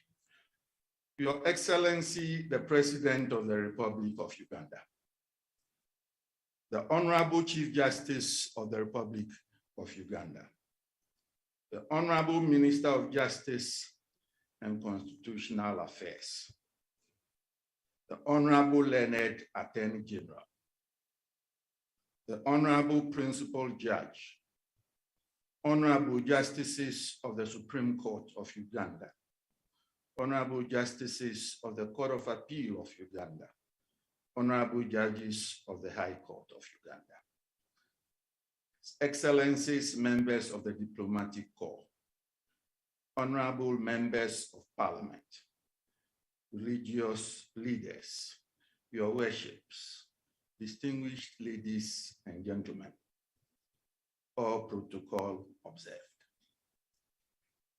First and foremost, I bring you warm regards and felicitations from my Lord, the Chief Justice of the Republic of Ghana. My Lord really wished he were here himself, but due to unavoidable circumstances, which my Lord, the Chief Justice is aware of, he is unable to join you in this celebration. He therefore asked me to represent him. And as we will see in Ghana, somebody's loss is another person's gain. So he couldn't come, and I am here.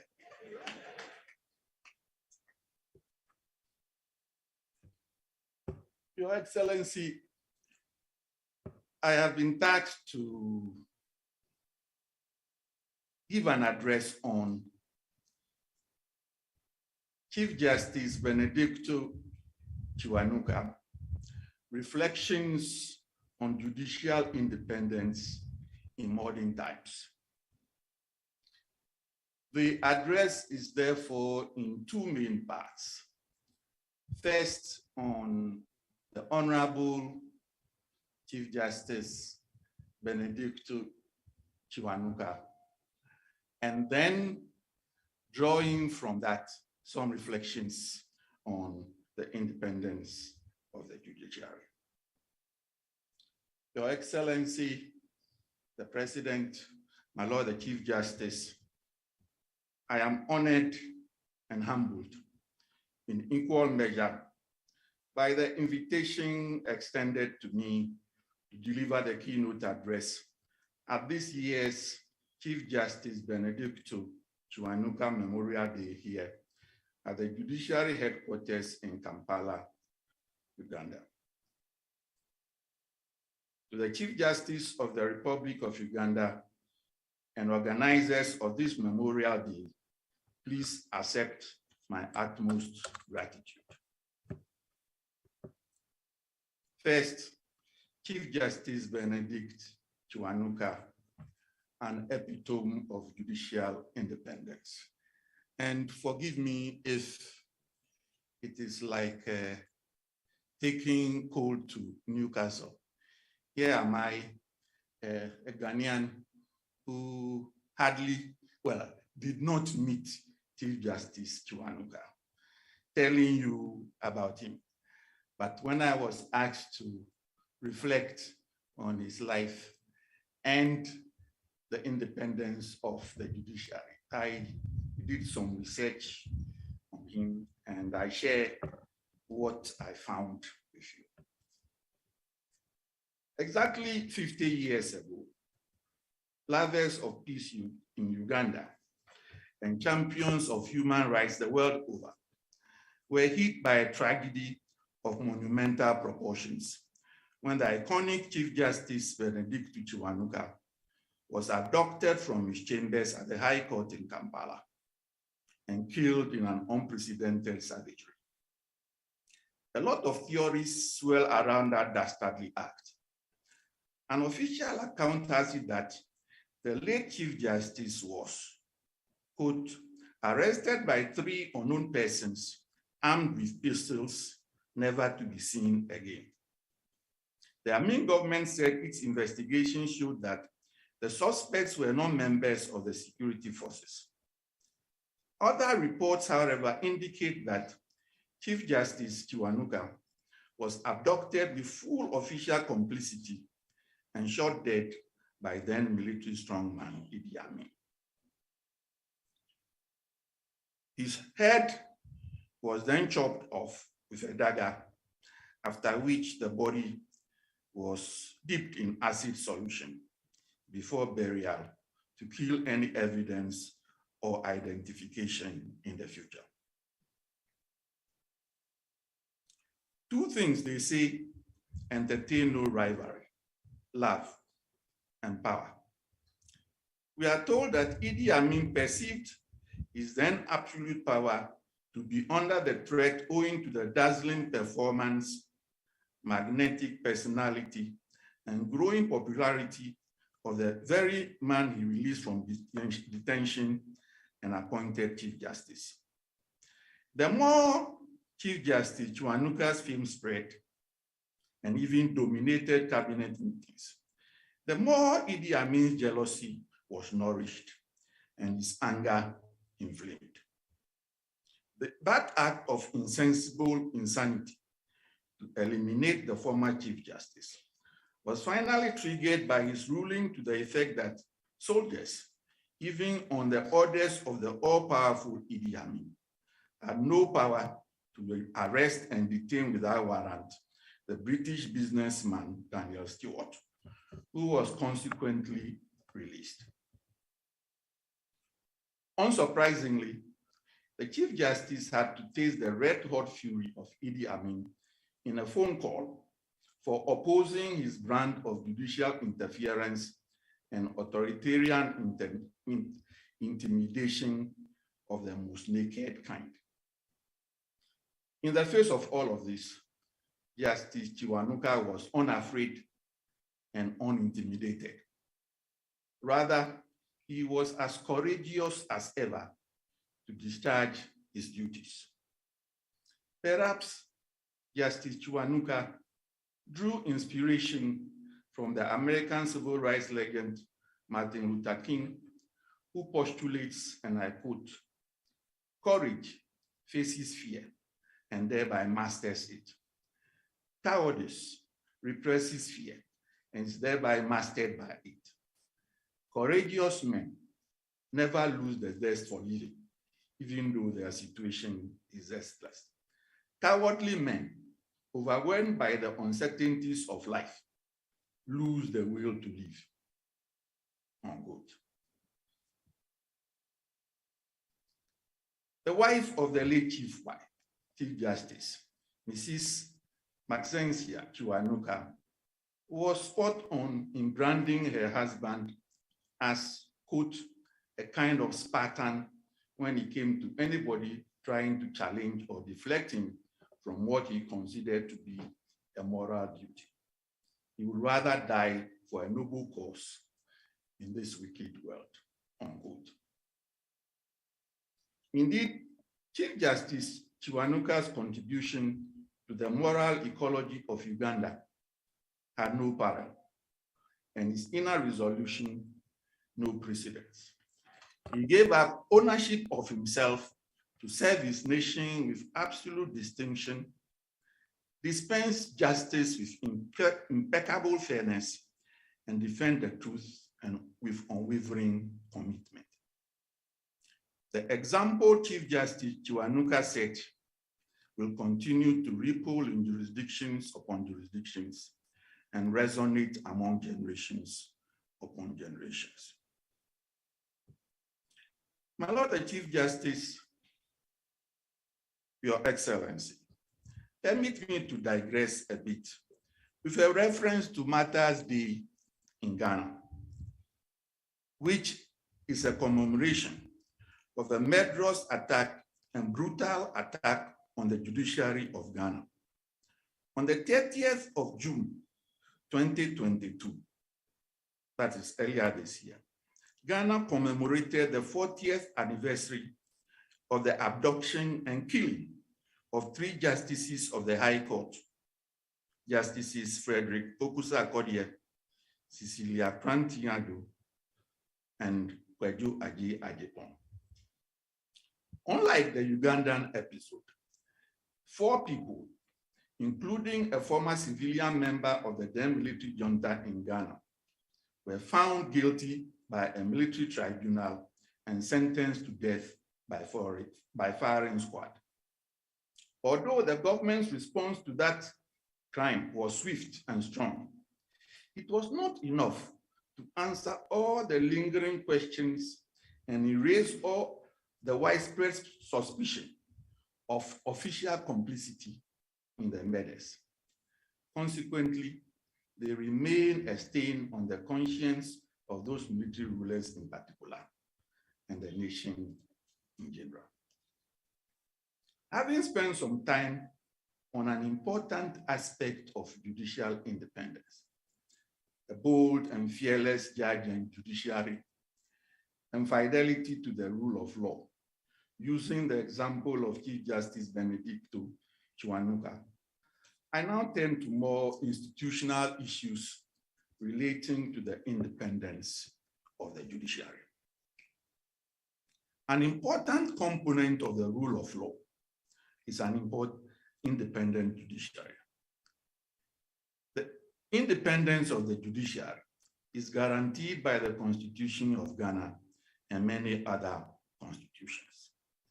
The judiciary should be an independent and separate arm of government headed by the Chief Justice, who is responsible for the administration of the judiciary. Judicial power is vested in the judiciary, and neither the president nor parliament shall be given final judicial power. The Constitution of Ghana also provides that neither the president nor parliament nor any other person shall interfere with judges in the exercise of their judicial power. This requires that the judiciary is objective, fair, and impartial in the administration of justice. To achieve this, it is thought that the processes for the appointment to and promotion in the judiciary must be merit-based and free from extraneous considerations. It is also required that once appointed, judges must have security of tenure and shall not be removed or dismissed except upon stated grounds and after a quasi-judicial process. Another requirement of judicial independence is financial autonomy. Lastly, independence of the judiciary requires that the judiciary is separate from the executive and legislative branches, and that it is not influenced by any person in the performance of its judicial functions. It must be noted, however, that this does not mean that the judiciary does not interface with or come into contact with any other institution. Challenges to judicial independence using the Constitution of Ghana as the backdrop. As typical of every human system, the independence of the judiciary is fraught with challenges. Therefore, for example, even though the 1992 Constitution of Ghana contains provisions that guarantee the independence of the judiciary, the same Constitution has provisions which pose challenges to judicial independence. These challenges are numerous and are presented on all fronts. They include judicial autonomy, independence in respect of the appointment of judges, security of judges, and the removal of judges. Appointment of judges. In some Commonwealth countries, including Ghana, the democratically elected branches play significant roles in the appointment of judges of the higher judiciary. In Ghana, the Chief Justice is appointed by the President in consultation with the Council of State and with the approval of Parliament. It is evidently clear that the democratically elected President and Parliament play a crucial role in the appointment of the Chief Justice. Does this participation of the executive and the legislative branches in the appointment of the Chief Justice pose a challenge to the independence of the judiciary? My answer would be not necessarily so. It depends on the integrity of the process, and as Chief Justice Kiwanuka demonstrated, the strength and character and the integrity of the holder of the office. Justices of the Supreme Court of Ghana are appointed by the President, acting on the advice of the Judicial Council, given in consultation with the Council of State and with the approval of Parliament, a rather elaborate formula. Justices of the Supreme Court have security of tenure until they reach the mandatory retiring age of 70. I have mentioned the Judicial Council. The Judicial Council is headed by the Chief Justice. It has 19 members, including the Chief Justice, the Attorney General, one justice each from the Supreme Court, the Court of Appeal, and the High Court, two representatives of the Ghana Bar Association, as well as 4 non-lawyers appointed by the President. The Council plays an important role as it is the constitutional body established for the consideration and discussion of matters relating to the judiciary. As we have seen, it plays an important role in the appointment of the Chief Justice and the justices of the superior courts.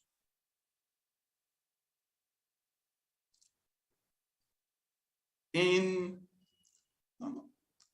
a fairly recent case on the appointment of justices of the Supreme Court, our Supreme Court had opportunity to determine the meaning of the phrase on the advice of the Judicial Council.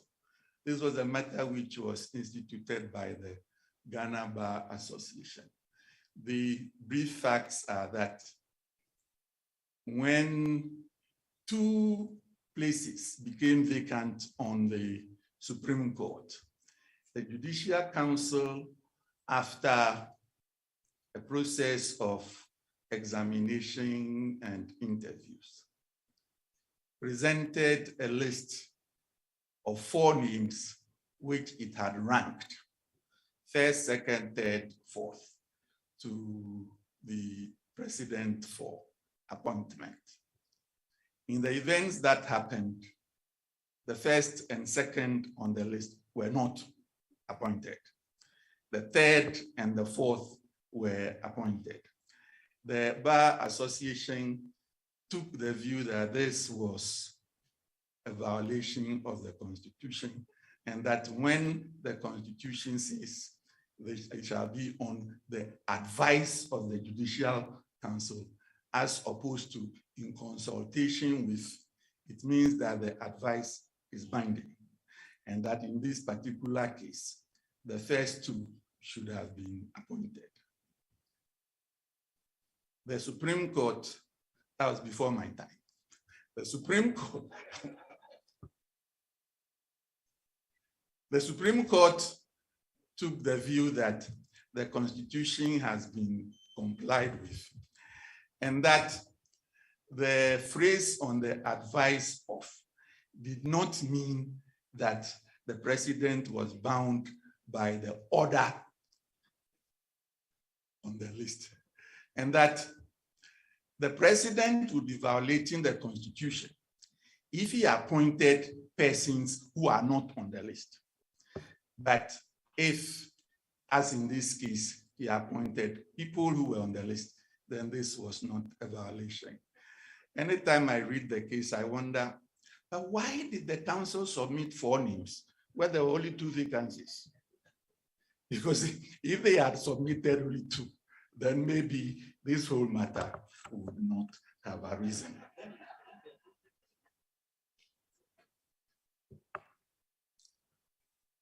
Dismissal and removal of judges. A judge may only be removed from office for stated misbehavior, incompetence, or on ground of inability to perform the functions of his office. The procedure for the removal of the Chief Justice is that if and when the president is petitioned for the removal of the Chief Justice, he shall, in consultation with the Council of State, appoint a committee consisting of 2 justices of the Supreme Court and 3 other persons to inquire into the petition. The president shall act on the recommendations of the committee. Now, in our history since the coming into force of the 1992 Constitution, I think there have been 2 petitions calling for the removal of Chief Justices. In the first one, the president took the view that the petition was unmeritorious, and that for the committee that I have referred to be constituted, there must be a semblance of reasonableness in the petition. In the second one, the president actually referred the matter to the Council of State. The Council of State advised the president once again that there was no merit in the petition, and therefore this quasi-judicial process was not instituted.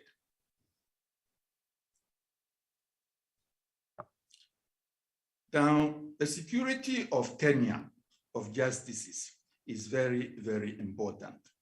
And it is very important that there is no disciplinary process, or suspension or dismissal of justices without a quasi-judicial investigation and recommendations to the Judicial Council. Financial independence and autonomy.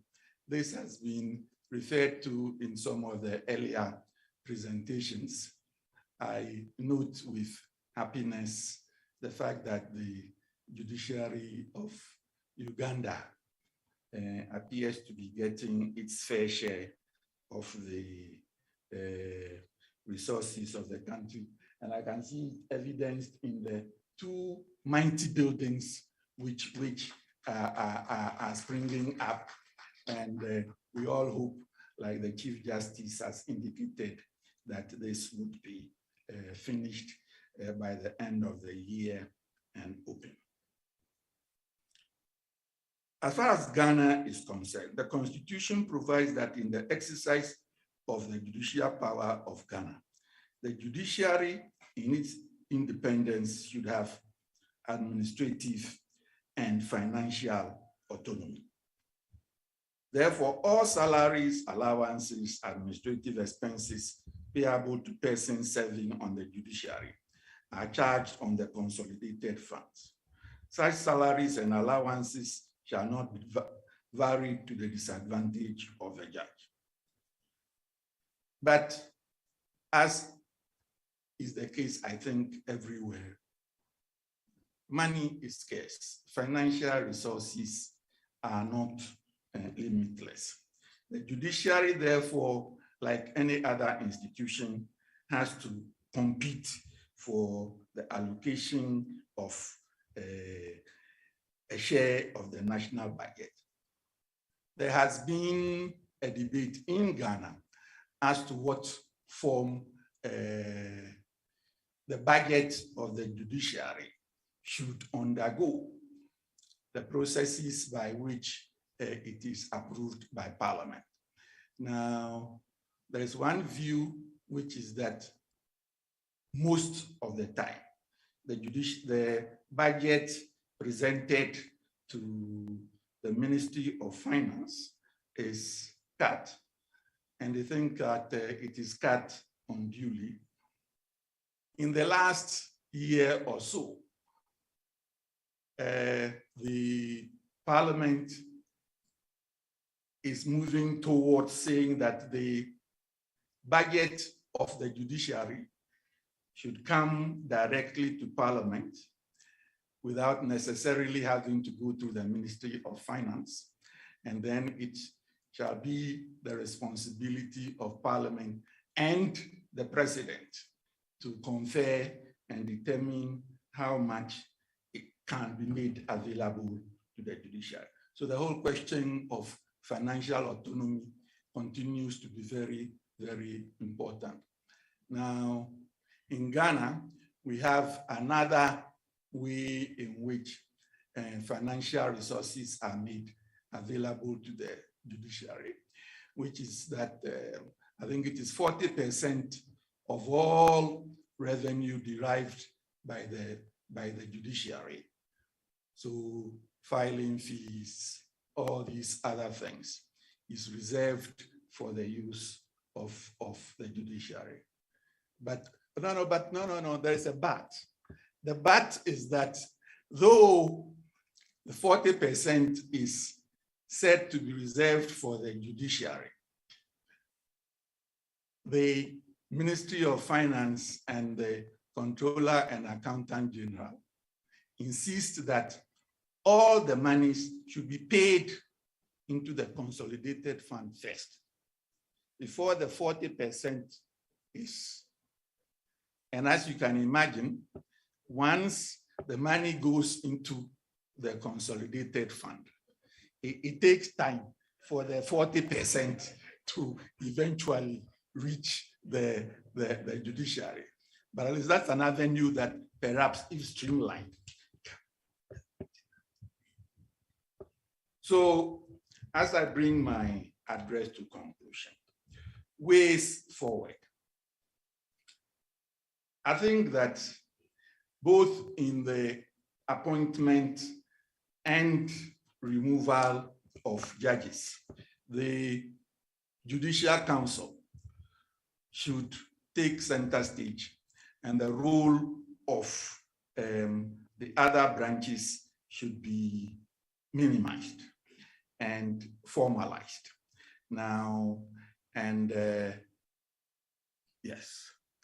Now, as far as financial autonomy is concerned, I have indicated that perhaps here again, now since money is the lifeblood of every institution, the budget of the judiciary should be treated and accorded a due importance. Now, sometimes some people have said that the judiciary in some countries have been treated like they are ministries or departments and things, rather than an arm of government.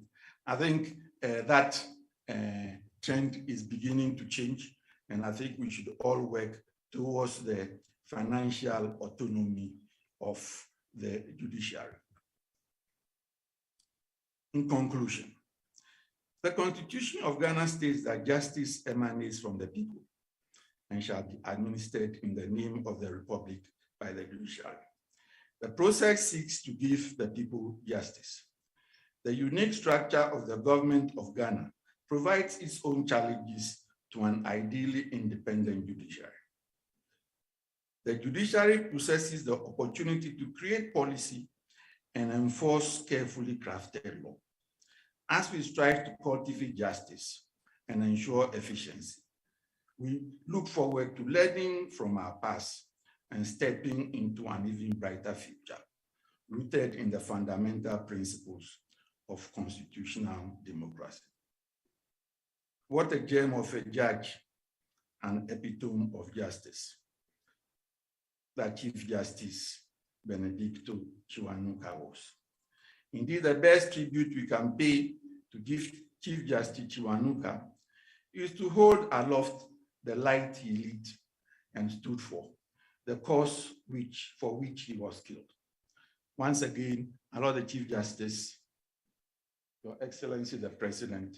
I thank you most profusely for this opportunity to share with you in this celebration and commemoration. Long live the rule of law. Long live the Ugandan judiciary, and God bless us all. I thank you very much.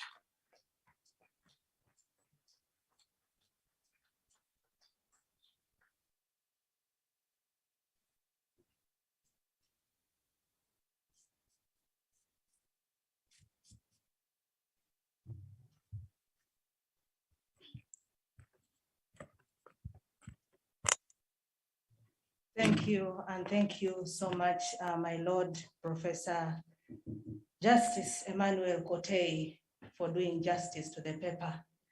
In Uganda, we'll say Obugalo. So thank you, and thank you, and thank you so much, my Lord. Your Excellency, the President, we have had the keynote address. We'll now be proceeding to the other part of our program, which is the award giving ceremony. And this is going to run in such a way that the Honorable Principal Judge will come to give the citation of who the awardees are. Thereafter, Your Excellency, with your permission, we will request the awardees and the Honorable the Chief Justice to approach your tent to receive the awards. And then the awardees will make very brief remarks in recognition and appreciation. Your Excellency, at this juncture, I invite the Honorable the Principal Judge to give the citation. My Lord, you're welcome.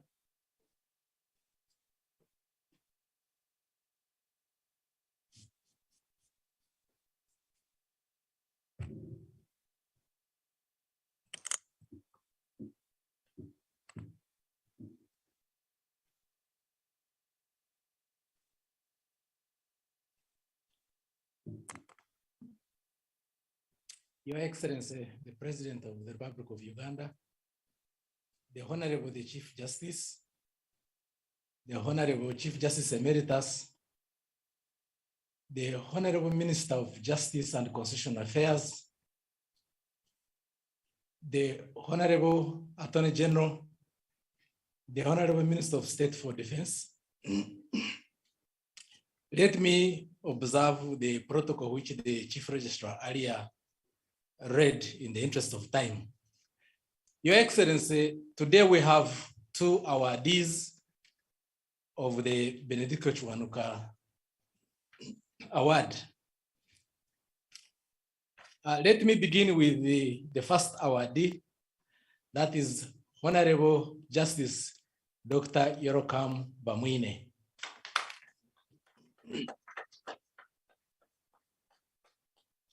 Dr. Yorokam Bamwine started out as a grade 1 magistrate in 1983 before rising through the ranks to become principal judge in the year 2010, a 3rd position in Uganda's judicial hierarchy after the Chief Justice and Deputy Chief Justice. Dr. Bamwine holds a Bachelor of Laws degree of Makerere University in Uganda, a diploma in legal practice of Law Development Center, Uganda, a Master of Laws degree of the University of Sydney, New South Wales, Australia, which he obtained in 1984/86, and an honorary doctorate of philosophy in humanities of United Graduate College and Seminary International, USA, which he received in December 2013. As an administrator in the judiciary, Justice Bamwine had passion for access to justice for the poor and other vulnerable people in society, such as the widows, children, and orphans. He also had a keen interest in judicial reforms that enhance performance and improve the public image of the judiciary, especially the alternative dispute resolution ideologies. Dr. Bamwine will forever be remembered by the judiciary family for championing mediation, pre-bargaining, and enactment of the sentencing guidelines for courts of judicature. He traversed the country preaching the gospel of mediation and pre-bargaining, yielding outstanding results in delivering quick and acceptable justice, for which we credit him. Honorable Justice Bamwine spoke out on his vision for judiciary in his book titled Honorable Justice Dr. Yorokam Bamwine, Spurred to Prominence by God's Grace, and is published by SISI African Publishers in 2021. And I quote, "During my tenure as PJ, I was passionate about reforms in the judiciary. For instance, I was instrumental in advocating for alternative dispute resolution. I believed, and I still do, even in my retirement, that though courts of law exist to resolve disputes, a dispute resolved by the parties themselves with the assistance of a neutral person acting as a mediator gives more happiness and lasting peace to the parties than a judgment of a court obtained after years of bitter conflict."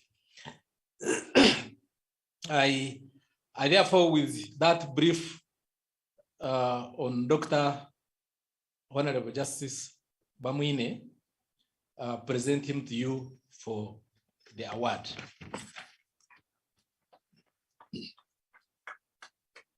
The second award is unfortunately posthumous, and it goes to Justice Leticia Aurelia Mukasa Chikonyogo, who lived from 1940 to 2017. Honorable Lady Justice Leticia Aurelia Mukasa Chikonyogo was the first Ugandan woman magistrate grade 1 from 1971 to 1973, the first woman chief magistrate from 1973 to 1986, the first woman to be appointed High Court judge in 1986, and sat on the Court of Appeal to hear criminal appeals. In 1997, she was appointed Uganda's first female Supreme Court judge. In 2001, she was appointed Uganda's first female Deputy Chief Justice and served for almost 10 years, making her Uganda's longest serving female Deputy Chief Justice to date. Honorable Lady Justice Letitia Mukasa Chikonyogo was a holder of Bachelor of Arts from Makerere University 1964 to 1968, a postgraduate diploma in social anthropology from Somerville College, Oxford, 1964 to 1965, and a Bachelor of Laws degree at the Inner Temple. She did her bar course at the Council of Legal Education in London, 1965 to 1968, and was called to the bar in 1968 in London. Mukasa Chikonyogo was fearless in her tenure. She fought for fairness and gender equality, a legacy that lives on in the organization, in the organizations she co-founded, like the Uganda Association of Women Lawyers, FIDA, formed in 1974, and the National Association of Women Judges, Uganda, which is abbreviated as NAUJ, established in 1994. She was an active member of the Uganda Association of Women Lawyers and Africa Region Vice President of International Federation of Women Lawyers. From 2002 to 2004, she was elected as the first African president of the International Association of Women Judges. She was also nominated a member of the committee that drafted the African Children's Charter created to protect children's rights. She was also credited for visiting different schools and addressing them on various topical, legal, and social concerns. In May 2017, a few months before her death, she was awarded a Lifetime Achievement Award at the Women in Leadership Conference for an illustrious 37 years judicial career. She died at the age of 77 years on November 23rd, 2017 at Murago Medical School after suffering a heart attack. I therefore present the representatives of Lady Justice Letitia Chikonyogo to receive the award on her behalf. Your Excellency, that is all for the presentations. Thank you.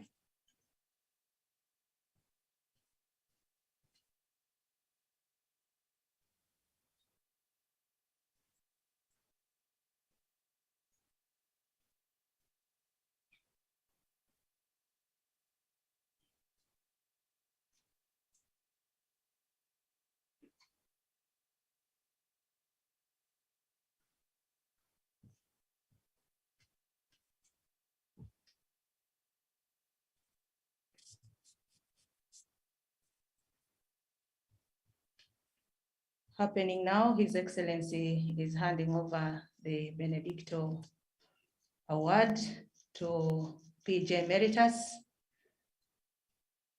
who is accompanied by his dear wife.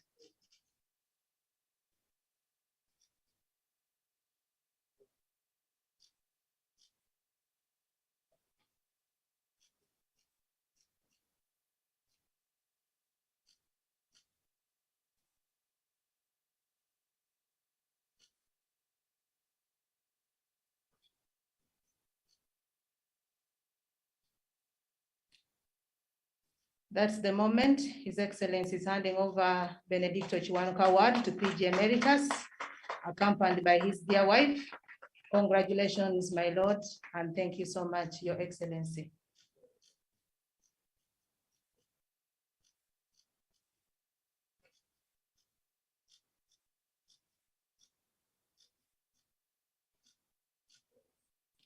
Thank you so much, Your Excellency. Second is the family of the late Justice Letitia Chikonyogo, DCJ Emeritus, headed by Reverend Dr. John C. Mukasa Sevana, a brother and a dear cousin to the late Justice. Therein, His Excellency presents it. Congratulations. Thank you so much, Your Excellency. Thank you, and thank you so much.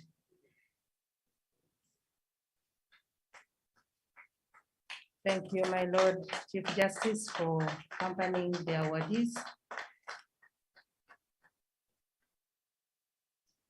Thank you. As they assume their seats, you may be wondering what was the criteria behind the selection Your Excellency, there are four main elements. Number one is active and fearless promotion of the rule of law.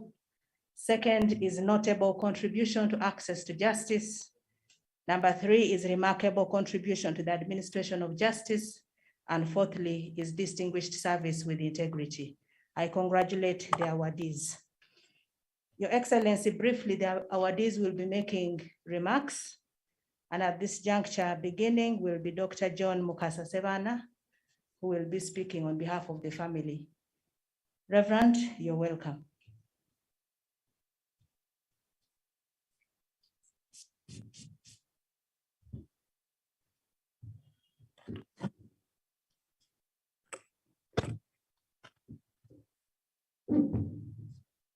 Your Excellency, the President of Uganda,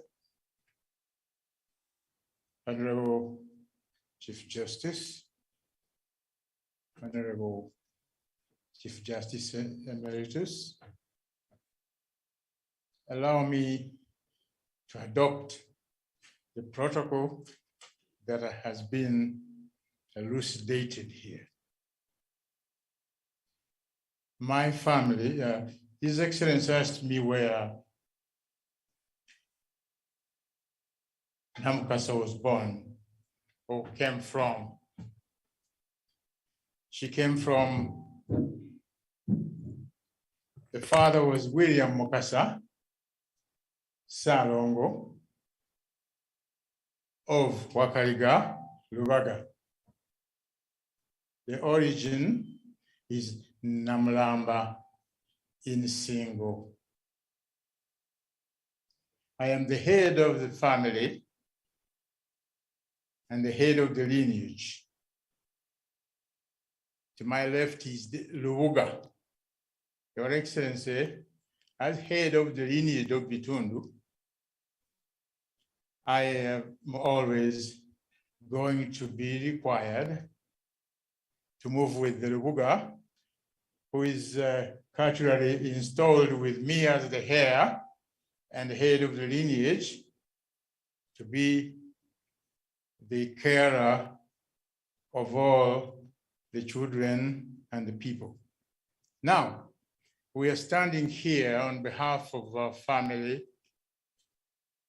in-laws and friends, to express our utmost thanks to you, Your Excellency, for appointing Euleria Leticia Namukasa Chikonyogo Nabisenke Mukasa to these important positions, which have resulted in her being recognized as a great contributor to the administration of justice in our country.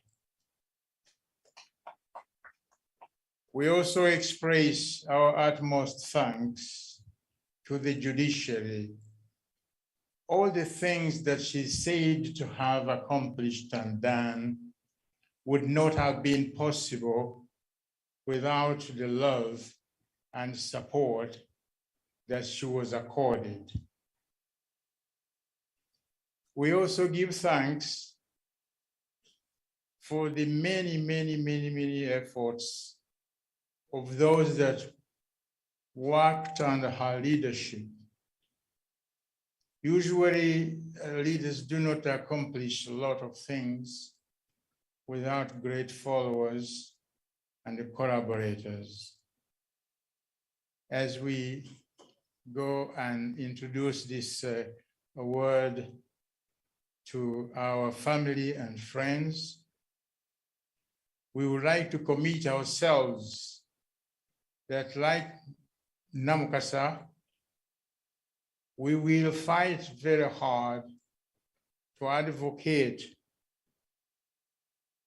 for the promotion of justice, most especially to women and children who are subjected to domestic violence, neglect, and abuse. Your Excellency, May God bless you and bless the judiciary, bless our country, and allow us to see before we ourselves die that peace and justice is celebrated by all. And thank you for your leadership.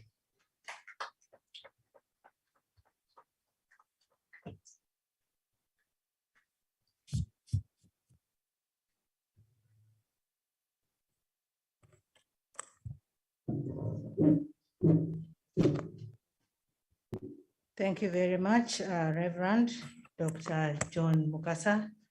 Thank you for those very wonderful remarks. At this juncture, Your Excellency, I have the honor to invite the Honorable Principal Judge Emeritus, Dr. Yorokamba Mwine, to come and make his remarks. My Lord, you're welcome.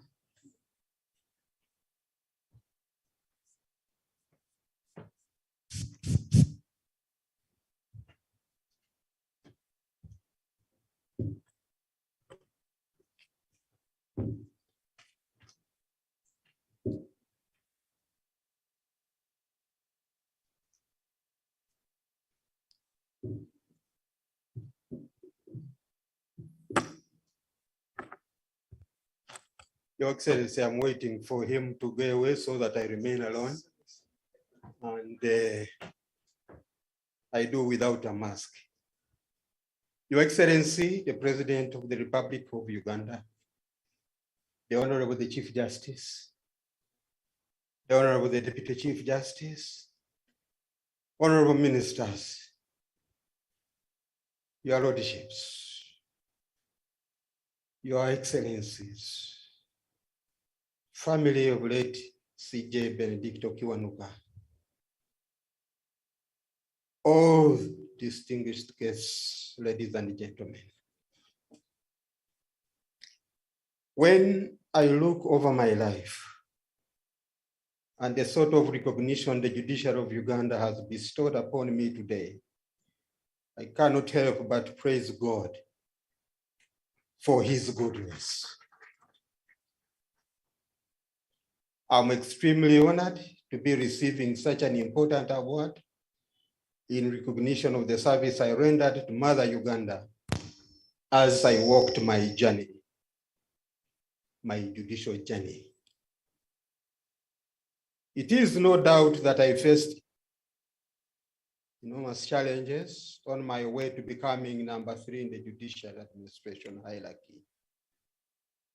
However, each one of those challenges always strengthened me to work on. I've articulated those challenges in my biography, which was mentioned here, spurred to prominence by God's grace. I will be launching it in December and inviting all of you here. Achieving this milestone would not have been possible without the inspiration of my predecessors. Honorable Justice Ndabova, rest in peace, and Honorable Justice Ogola. It wouldn't also have been possible without the inspiration of my colleagues on the bench, high and low, the advocates, the friends, my children, and of course, my dear wife. So I thank them all. Thank you. When joining the bench, we take an oath to exercise the judicial functions vested in us and to do right to all manner of people in accordance with the Constitution of the Republic of Uganda. Our primary duty is to act as conduits of justice. Chief Justice Kiwanuka, the man on whose occasion I've been honored, embodied this principle. He was killed in pursuit of dispensing justice and the rule of law. Now, truth be told, his death has motivated most of us to stand firm amidst work-related challenges. So I, in a way, dedicate this award to him. He was killed at a time when I was still at high school, little known Kitunga High School, later renamed Montreal High School. We had the story, and since then, we've not stopped respecting the reason for which he was murdered. I sincerely do not know how best to express my gratitude for this great honor. Yes, I served with all my heart, and my colleagues here know it. Yes, I gave my all in shaping judicial reforms in this country through spearheading innovative approaches to sentencing and plea bargaining in criminal matters. In fact, at one stage, I was nicknamed plea bargaining.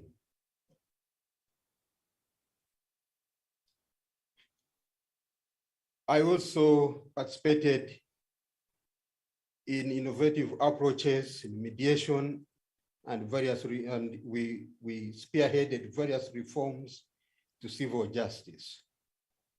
However, throughout my journey, I had no idea that my service to humanity would attract such recognition.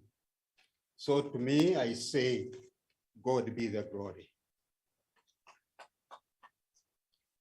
You, my colleagues, still in active service,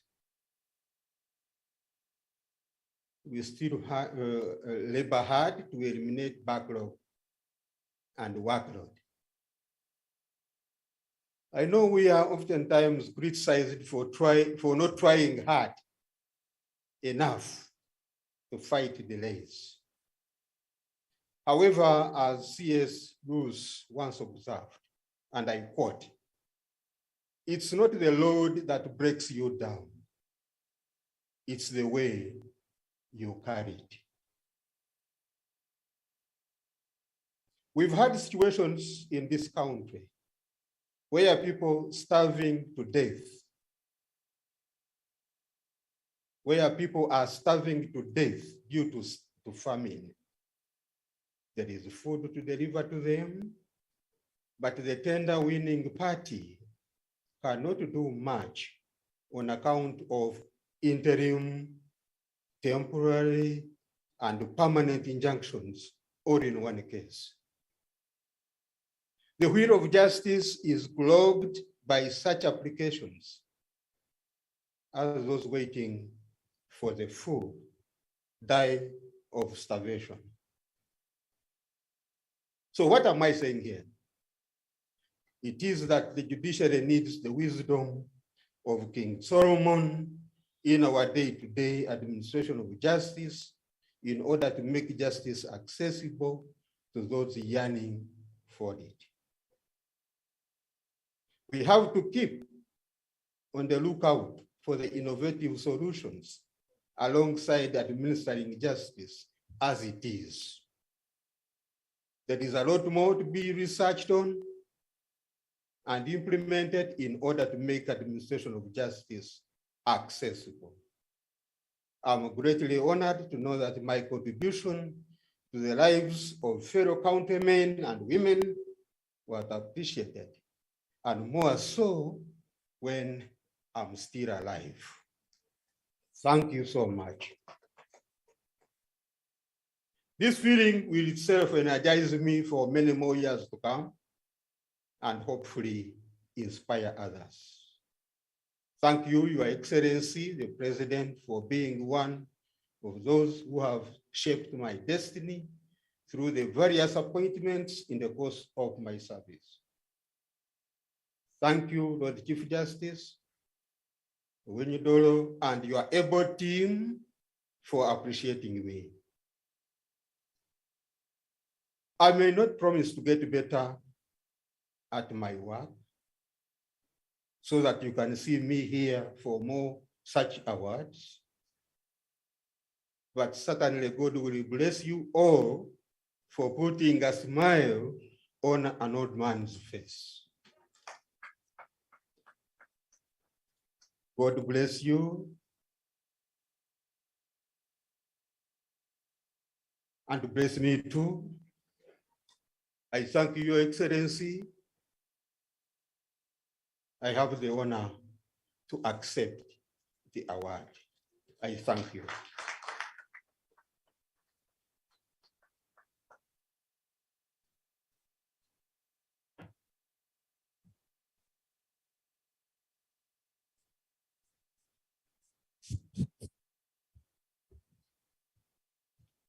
Your Excellency, on behalf of all of us, I say amen to the blessings and the prayers that have been said to us, both by the Honorable Justice Dr. Yorokamba Mwine and the Reverend Sevana. Thank you so much. Let us appreciate both the awardees for their remarks. We thank you. Your Excellency, we have come to the close of that, and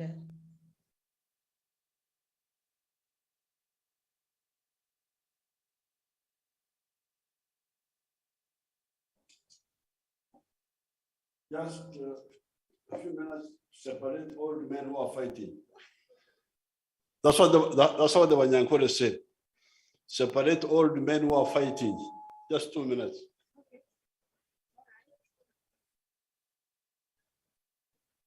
okay, so as the separation goes on, let us continue to drink our water, take a minute and relax a bit, and then we will continue from there.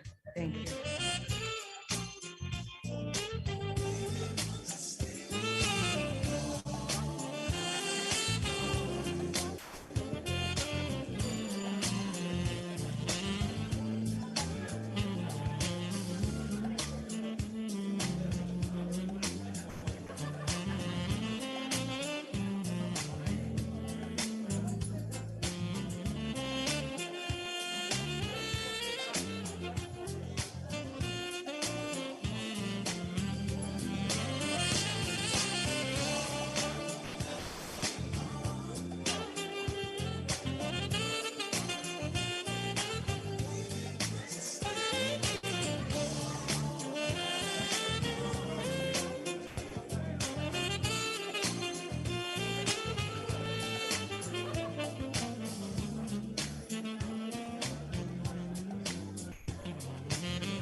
Justice of the Republic of Uganda to come and make his remarks.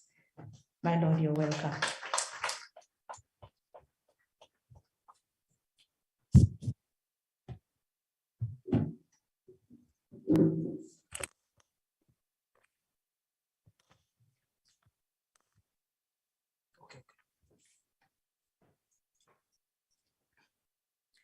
Your Excellency, the President of the Republic of Uganda,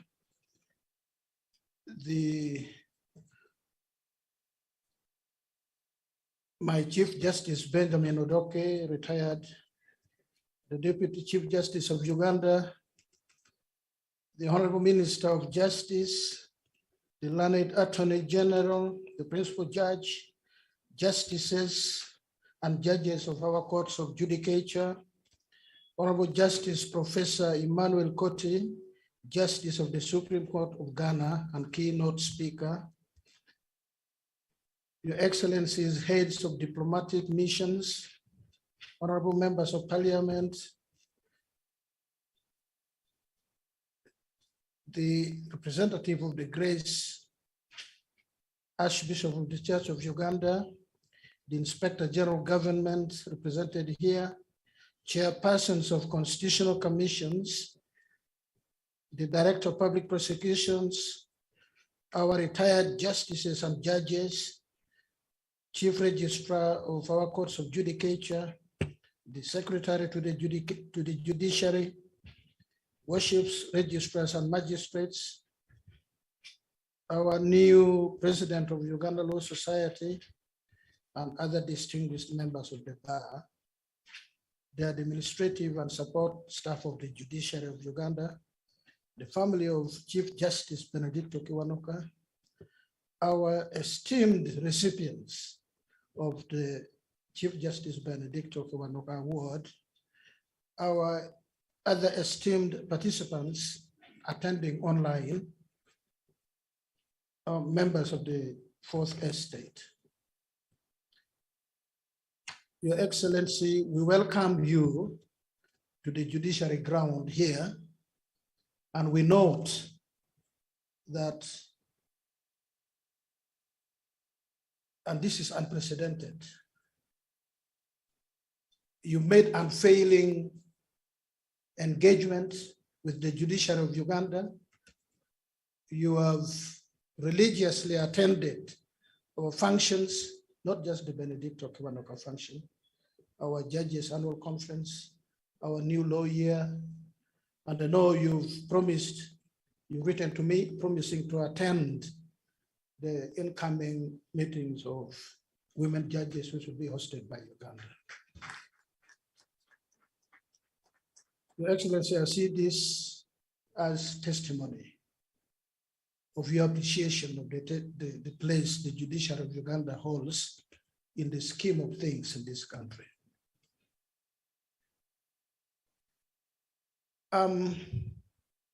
So much has been said, so much has been written about Benedicto Kiwanuka. I don't think I'll do justice. It will be like a broken record. The people of the younger generation do not know what a broken record means. But those of us who dance to the jukebox, we know how irritating a broken record can be. It repeats the same thing until you lift the needle and put it elsewhere. So let me just say in about a sentence or so, Benedicto Kiwanuka was a man of indomitable willpower. He was a principled man, and many times we tend to forget, I think Honorable Mao, who sits in the seat where Benedicto Kiwanuka once sat as president of the Democratic Party, mentioned. His being principled was not as a judicial officer only. It was not accidental. It was not determined by the occasion or the nature of the employment as a judicial officer, protected by the Constitution as an independent person. Even as a young politician, the fellows who gave us independence, he was principled enough to stand up and say the Democratic Party is a national party. And what the Uganda People's Congress did, he could have done it. I don't know what our history would have been today. But he was principled enough to say, no, Uganda is a nation. I stand for a national party. And as the Honorable Mao said, it angered Mengo, although apparently made peace with Mengo later. So by nature, he was a principled person, was a person who was prepared to lose all to achieve what was right in the eye of God and in the eye of man. This year, we invited the Chief Justice of Ghana to come and deliver the keynote address. And he graciously, although he's indisposed, he graciously sent the most senior member of the Supreme Court of Ghana. Your Excellency, Ghana does not have a Deputy Chief Justice. So in the absence of the Chief Justice, the most senior member of the highest court, the Supreme Court, acts in the place of the Chief Justice. So we've been sent here, the person next to the Chief Justice of Ghana, to present the address which he would otherwise have done himself. Honorable Justice Professor Emmanuel Nii Asikote, you're most welcome to travel from the west coast of Africa to the east coast of Africa. I think it is an experience. As you know, I was in your country 2 weeks ago, and that was the first time I was in West Africa. And for some very intriguing reason, the Ghanaian people are like Ugandans. In many ways, what I noticed was what you would notice in Kampala, you would notice in Gulu or in Barara. So I'm sure you feel you're at home. Please enjoy your stay here. We share a common history and experience.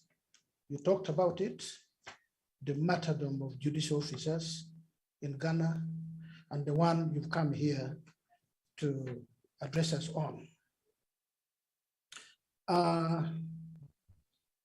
Benedicto Kiwanuka was the first Ugandan to serve as Chief Justice. He was the second African to serve as Chief Justice in Uganda here after Udo Udomo from Eastern Nigeria. What Benedicto Kiwanuka has been described to have been was his trademark sense of righteousness and commitment to the straight ways of justice.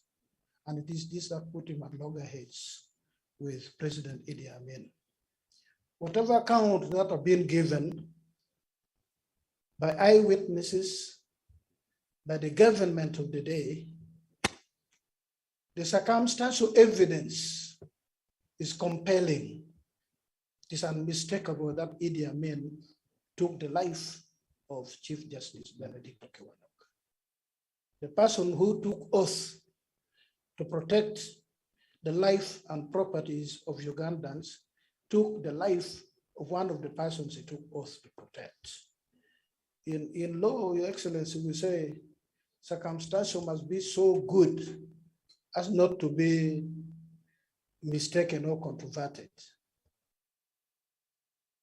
But we also have a saying that many times circumstantial evidence can prove a case with mathematical precision. And the case of Chief Justice Kiwanuka is one of those proof by circumstantial evidence as to who were responsible for his demise.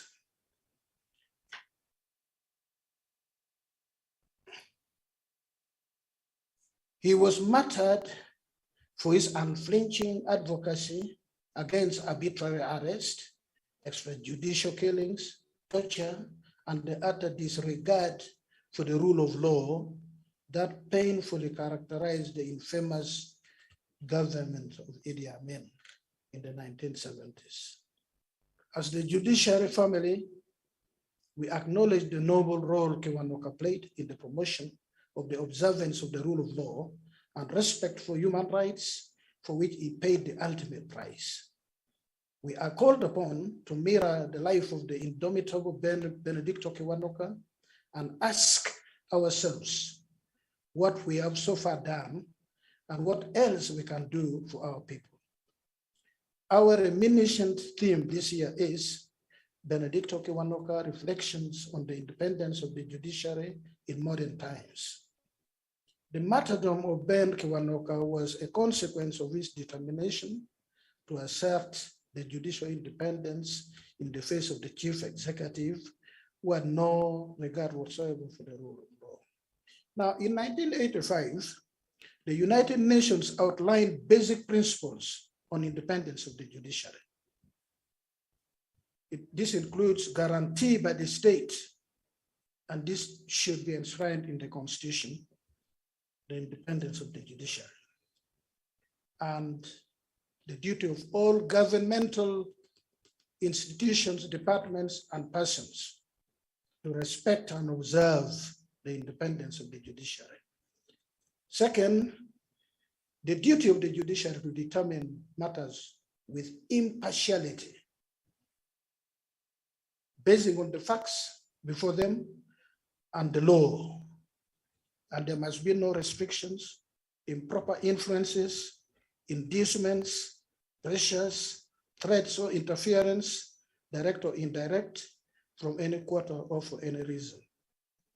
Then the judiciary is under duty to exercise jurisdiction over all issues of a judicial nature and shall have exclusive authority to decide whether an issue submitted for its decision is within its competence as defined by law. 4, there shall not be any inappropriate or unwarranted interferences with the judicial process. 5, everyone shall have the right to be tried by ordinary courts or tribunals using established legal procedures. The principle of the independence of the judiciary entitles and requires the judiciary to ensure that judicial proceedings are conducted fairly and that the rights of the parties are respected. It is the duty of each member state, and Your Excellency, Uganda is one such state, to provide adequate resources to enable the judiciary to properly perform its functions. These principles enunciated by the United Nations are clear. Let me add, they are actually embodied in our Constitution of 1995, either using the same words or using different words. The principles are clearly enshrined in our Constitution with regard to the Ugandan judiciary. Now, judicial independence will also be guaranteed through, among other things, appointing suitable and qualified persons into judicial positions, ensuring judicial officers enjoy security of tenure, willingness to respect and enforce court decisions, regardless of who is affected by the decisions, and making the courts accessible to the common man seeking for justice.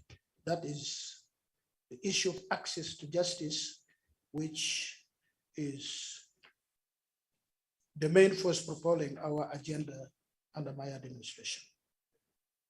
As we reflect on the independence of the Ugandan judiciary today, I must state that this theme resonates with the theme of the just concluded Commonwealth Magistrates and Judges Conference in Accra, Ghana, which was the issue of access to justice in the modern times. I was privileged to attend and to present a paper on the role Uganda is playing in this regard. One of the highlights was the need to strengthen the financial and administrative independence of our judiciaries. Your Excellency, allow me to thank you and the Parliament of Uganda. Once again, I've done it before, but I will not tire of saying it owing to its importance. To thank you and the Parliament of Uganda for the administration of the Judiciary Act 2020. This was the game changer with regard to the issues we speak about, independence of the judiciary and so on and so forth.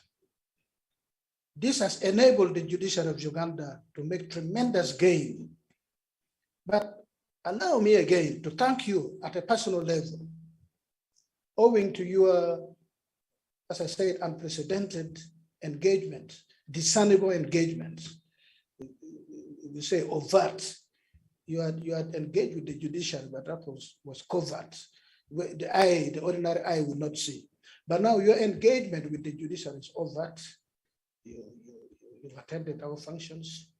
You responded to our call when we want to meet you and present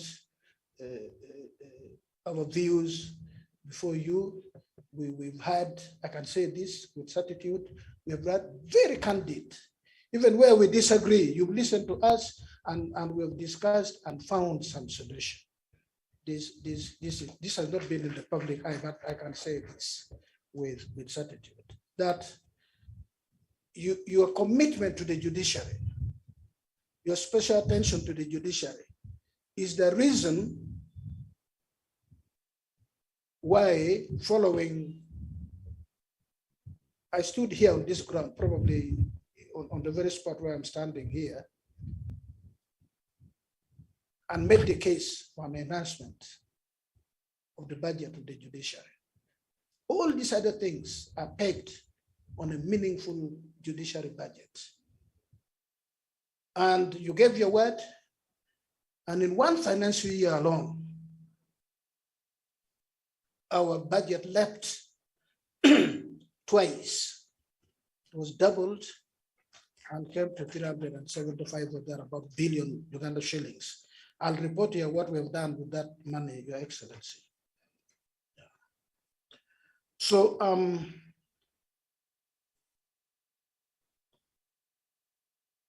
we are working on enhancing access to justice services across Uganda. We hope to achieve this through concentrating on a few key areas against the backdrop of enhanced judiciary budget.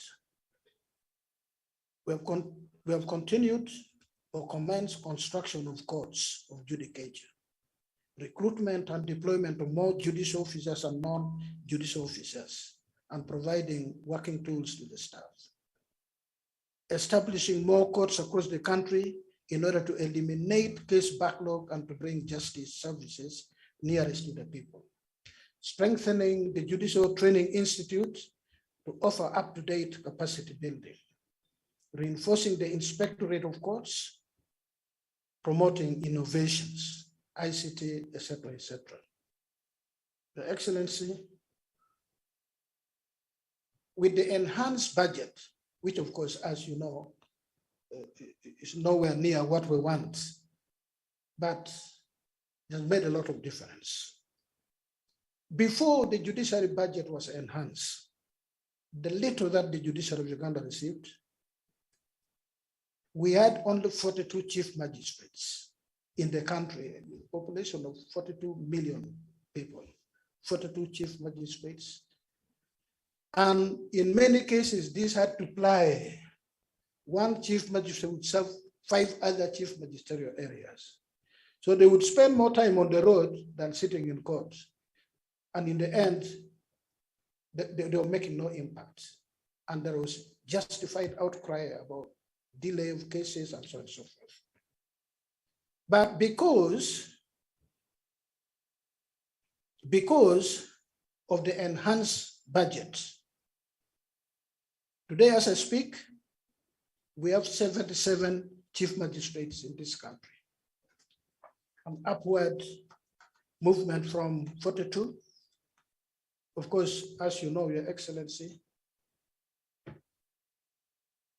our desire is to have a chief magistrate in every district. That would be about 150 plus chief magistrates. If you take that in the cities, there would have to be a chief magistrate in every division. Your Excellency, in Ghana, they have the equivalent of chief magistrate, but they call them circuit judges. But they're really the equivalent of chief magistrate in Uganda. They have them in every district. They're not only hoping to get in every district. Every district in Ghana has got what they call circuit judges, but these are really chief magistrates. And then they have high court judges and the other ones. If we are aware, we are not unreasonable people. We are aware that the judiciary demand is done against competing demands from other areas. But we believe that a little bit more can be done. We really believe that a little bit more can be done so that we can continue with our transformation agenda. But because we had an increment in the number of chief magistrates, we were able to operationalize 16 magisterial areas. Your Excellency, 16 magisterial areas, so big. Those fellows as chief magistrates, they're very powerful in terms of the areas they operate in. And to have an addition of 16 magisterial area in one financial year is a big gain for the judiciary and for the people of Uganda.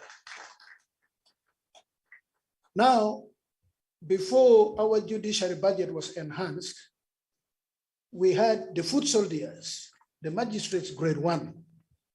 We had just 186. These are the people who the ordinary man will have to interface with when they seek justice. There were just 186 in a population of 42 million people. But because of the enhanced budget, we leapt from 186 to 301 magistrates. This again had no prior equal. That in one financial year, there's this formidable change in the numbers. And because of this, so many new courts. There are places where people have never seen a court. Your Excellency, if you want to understand, you know the geography and the physical ground here. Atanga, you know very well, is between Gulu and Kitgum. The leadership of the town council approached me as Chief Justice and said, we are prepared to abandon, to evacuate our administrative block. And it's really a good building. Bring us a magistrate. We will look elsewhere to do our other ordinary magistrates. Gulu is over 70 kilometers. Pade is over 70 kilometers, same with Kitgum. So I called the bluff and sent a magistrate. And indeed, effortlessly, they left the administrative complex for the judiciary of Uganda. And the judiciary of Uganda has got this house until we put up something for ourselves.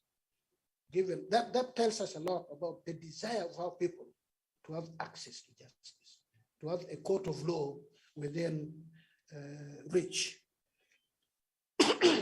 Now, because we increased the number of magistrates grade 1 from 186 to 301, the immediate impact, which I can report here, Your Excellency, that before the increment, excuse me, before the increment in the magistrate grade 1 areas, there was a total of 4,894 backlog cases. Now, backlog cases are cases which have stayed more than 2 years in a court. We call them backlog.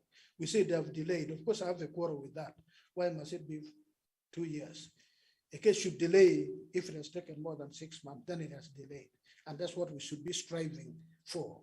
So this has been reduced from 4,000 to 2,000 because of the increase in the number of grade 1 magistrates. And we're still going to recruit more so that, as we said, every political constituency, the county constituencies, must have a magistrate grade 1.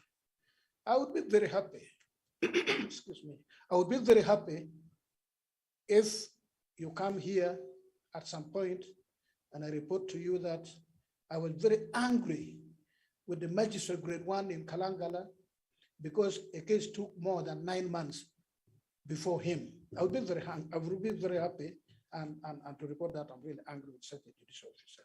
We can do this if we improve on our budget and we recruit more judicial officers. Recently appointed 16 judges, and because of this, we were able to expand our catchment area. We operationalized or opened new circuits in, for the first time, Karamoja has a high court now, Your Excellency, served by a judge. They don't have to rely on Soroti anymore. They have a judge which takes care of Karamoja sub-region. We have opened a high court in Tororo, in Iganga, in Luwero here. The people in Luwero and Nakasongo had to come to Kampala because they didn't have a high court. Now we have taken justice to them, the people of Hoima and Rukungiri. Your Excellency, we intend to recruit 10 High Court judges, 10 High Court judges we intend to recruit 10 more High Court judges this financial year. And when we do this, we intend to open new court circuits, High Court circuits, one in Nebi, one in Bushenye, one in Kasese, one in Kamuli, one in Kitgum, one in Liantonde, and one in Apache this financial year before June 30th of next calendar year, to enable our people access justice. Now, let me put this case to you, Your Excellency. Let me begin by admitting, as I said, that we are aware we are competing with other demands in the country for the limited resources we have. But let me also say this, that if we put our priority, if we understand the role of the judiciary better, and we can have a test case, so that at the end of next year, you come and challenge me here, that what did you do with that money which you said you'd make good use of? The commercial division of the High Court, which has about 6 judges, has about 4 trillion shillings just locked up in that court. If in addition to the 10 judges, which the budget of this financial year allows me to recruit, you found money for me to recruit 10 more judges, I would deploy 5 to the commercial division alone and deploy the other 5 to the land division. These are areas where resources are being locked up because we're not doing the right thing. If I could have a minimum of 10 judges in each of these 2 divisions, of course I would have wanted more. I would have been happy with 15 each in each of these divisions. I would release within 12 calendar months all these trillions of shillings that would make a monumental impact on the economy of Uganda. They're just being wasted there. They're locked up, they're rusting, they're gathering dust. The money is gathering dust in those 2 divisions. So much land that can be put into economic use is lying there. There is this notorious thing called an order of injunction, temporary injunction, that since you're disputing over this land, nobody should use it because you're going to fight and cut each other with fingers. So much land is lying idle because we lack the capacity to utilize this land, because we lack the capacity to render justice as immediately as we should have done. So my plea is, if we can find money for 10 more judges on top of the ones which are provided for in this budget, for the commercial division and for the land division, the people of Uganda would immediately notice the difference. And Your Excellency, your basket would be the richer for it. Now, I've talked so much about these other things, the number of judges or magistrates. I've referred to this, Your Excellency, these are the software. I mean, that is the hardware, court building like this one, which we are told by December we should be able to enter. That's just the hardware. Without the proper software, all these structures which we will construct at the district level, at the constituency level, and for you, your promise which I hold you to, is that grade 1 should go to the sub-county. That was the best news I had when you said it. If we can have all these structures in all these places, by some time, even when I'm not Chief Justice of Uganda anymore, that would be very good. But that does not in itself give our people justice or access to justice. The solution lies in the software. And the software is the individual judicial officer at whatever level. If they're not ethical, if they're not hardworking, if they do not understand the law, they are not given enough training, if they do not understand the changing trend in legal discourse, then these structures would be useless. We would be having courts of law everywhere. We would be having judicial officers manning these courts, but our people will not have got justice. So our intention, our plan as part of our transformation agenda, Your Excellency, is that we man these courts with competent judicial officers who from time to time are afforded training, their capacity is enhanced with a robust inspectorate. The inspectorate is not going to be a Kampala or a headquarter affair. We are going to have regional or even sub-regional inspectorates where each judicial officer, and I've said this and some people laughed when I said, including the Chief Justice should know that there are people who are going to breathe over his neck to inspect what he's doing. There's going to be a committee of spears for the Chief Justice, for the Deputy Chief Justice, for the Principal Judge. There'll be a committee of peers who will walk into his chambers and say, hey, what's happening? This case has taken 2 months. You've not written your judgment. That is inspectorate. That is so that you are held to account for what you are doing. We intend that we make this so robust that there'll be no excuse. The other time I was addressing new chief magistrates during their induction. I told them, don't be surprised if the Chief Justice calls you in the morning, say, where are you? Oh, my Lord Chief Justice, I am in my chambers. Say, can you switch to the video mode? I'm now going to call you using the WhatsApp call. I want to see that office of yours, how it looks like. And then the fellow who is nowhere near his office will begin fidgeting now. Oh, I don't have, what is it called? MBs. I say, don't worry, I'm sending you, and I will send.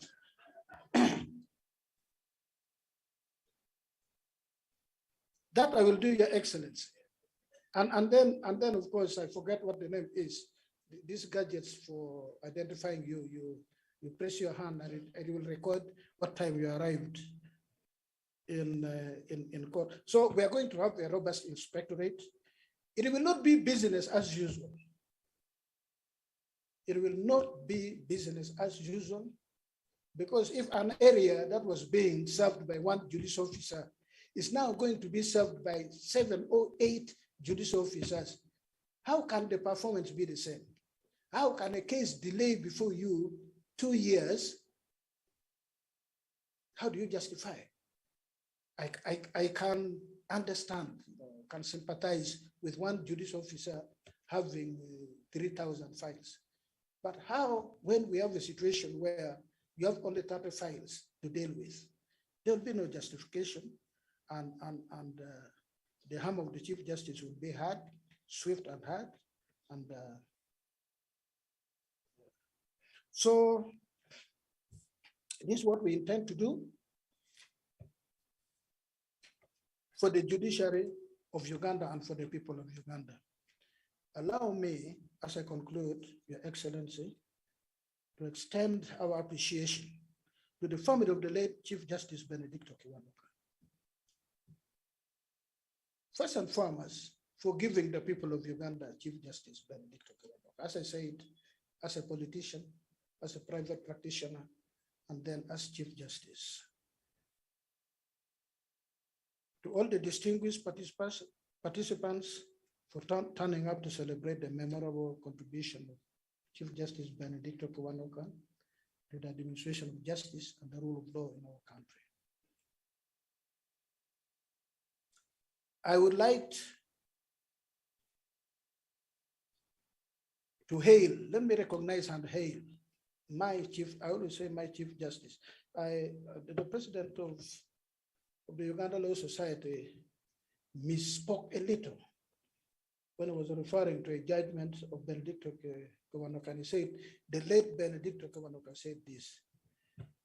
Mr. President, judges don't die when it comes to judgments. It is Benedicto Kiwanuka said this. Benedicto Kiwanuka, Chief Justice, said this, not the late, because judgments are living things, and it is through our judgments that we live on.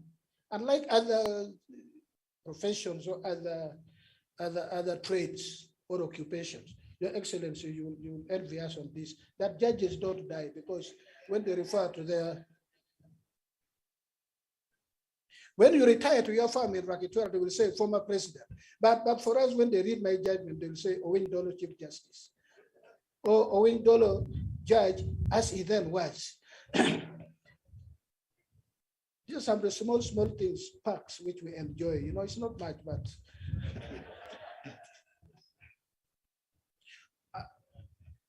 Chief Justice Benjamin Odoke has never won, my lord, let me say this, he has never won himself, and that's how it should be, of the judiciary of Uganda.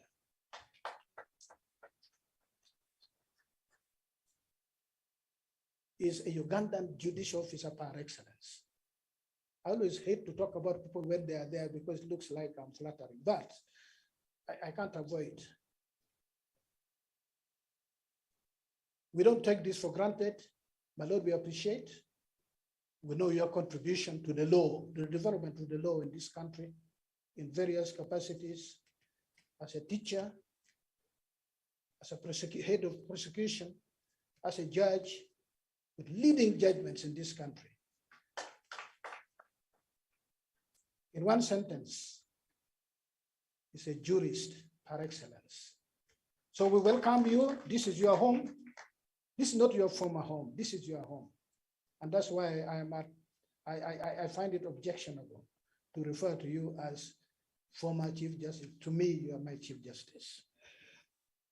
Now, to the recipients of the Benedicto Kiwanuka Award today, Your Excellency, let me say one or two things about each of the recipients. Lady Justice Letitia Mukasaki Konyogo, who left service at the position of Deputy Chief Justice, there is something which very interesting. You recall when you took power and the NRA went to northern Uganda,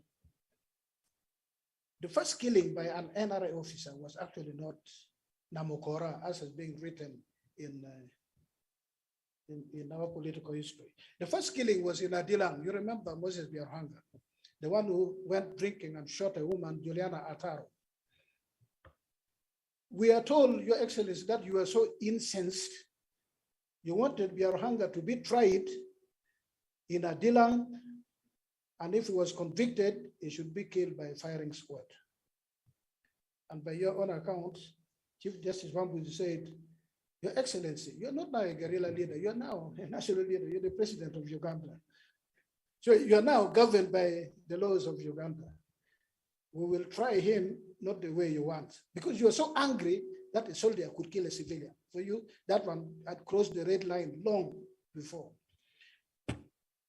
Why am I bringing this? The trial judge for Moses Biarhanga was Lady Justice Kikonyogo, High Court judge. She was seated somewhere that side. The DPP of the time is the late Twinombo Juni, Amos Twinombo Juni, who rose to be a judge and one with sterling performance, and the cruel hand of death took him when he was headed for the Supreme Court. Now, the defense lawyer for Moses Biarhanga was somebody who comes not far away from Adilang, who went to defend him on state brief. Now, that person, Your Excellency, is now the Chief Justice of Uganda. So I remember this. Of course, he was convicted. He was given 8 years. the thing was reduced from murder to manslaughter. And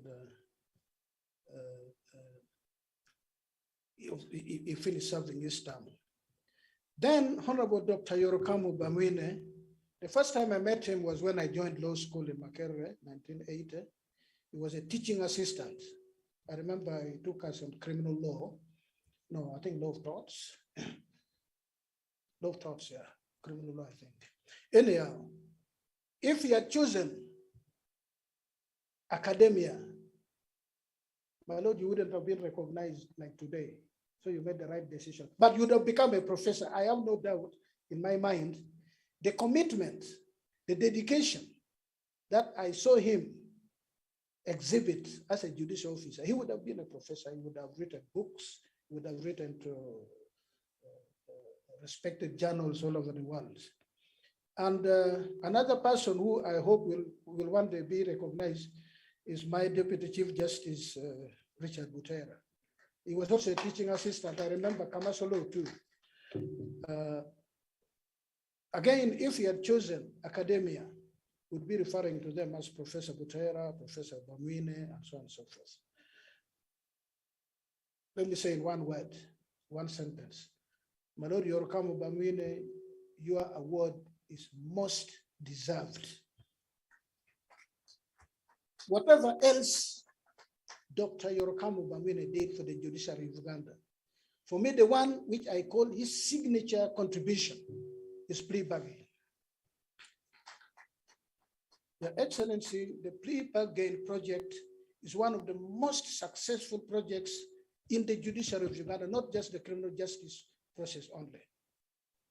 Through plea bargain, in 5 years, the judiciary of Uganda was able to dispose of 35,000 cases in 5 years.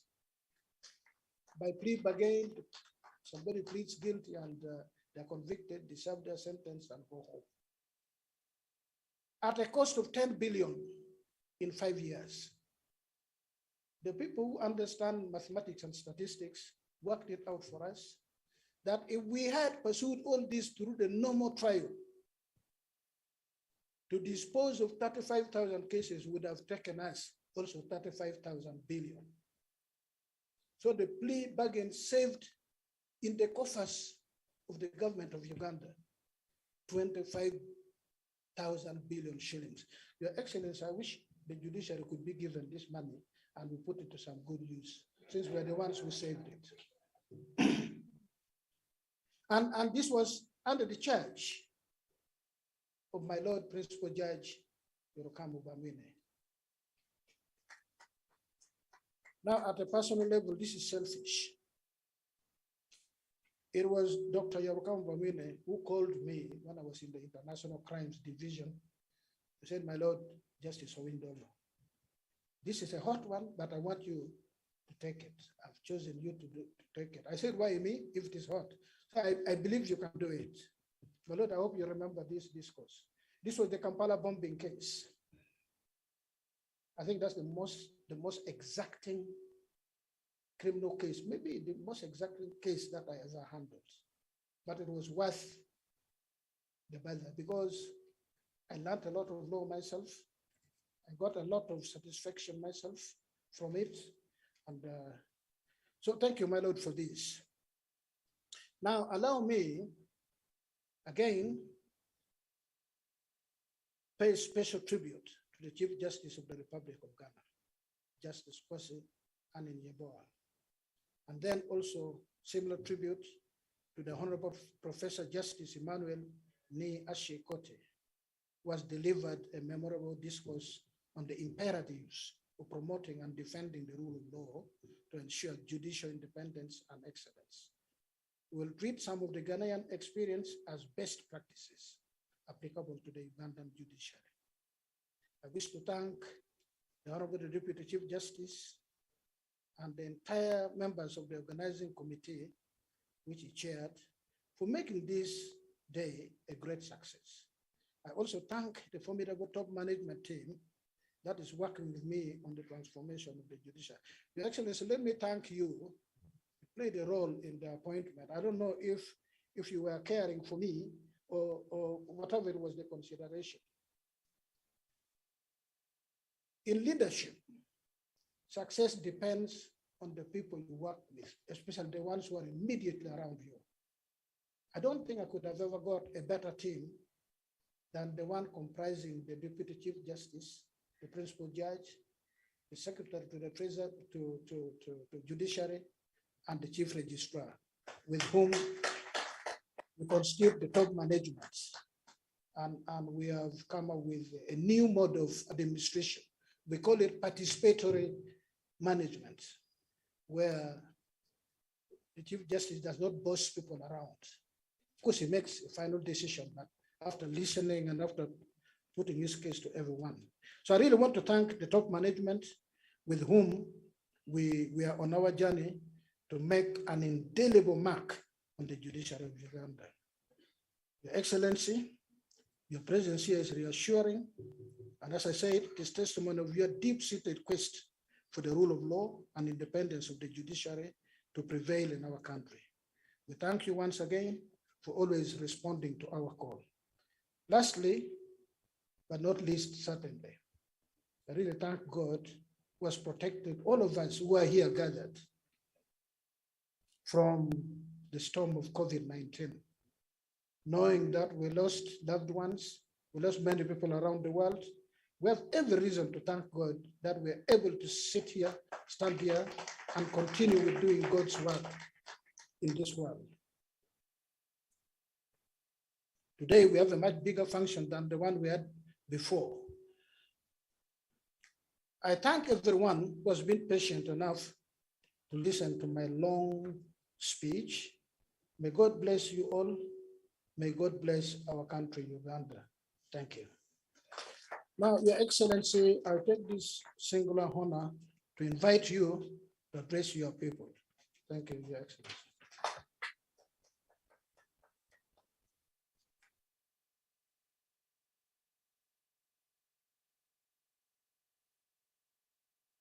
His Lordship, the Chief Justice, His Lordship, the Deputy Chief Justice, the Minister of Constitutional Affairs, the Attorney General, the visiting judge from Ghana, all the judges, and the other administrators of the court system. I take this opportunity to congratulate the family of the late Leticia Chikonyogo for the award. And also to congratulate Dr. Bamwine for the award he got for the good work he did.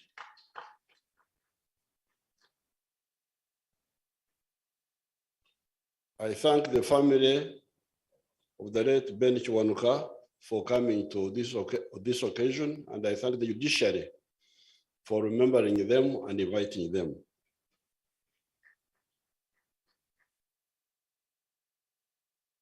I have heard the speeches you have made, and they stimulate me to think more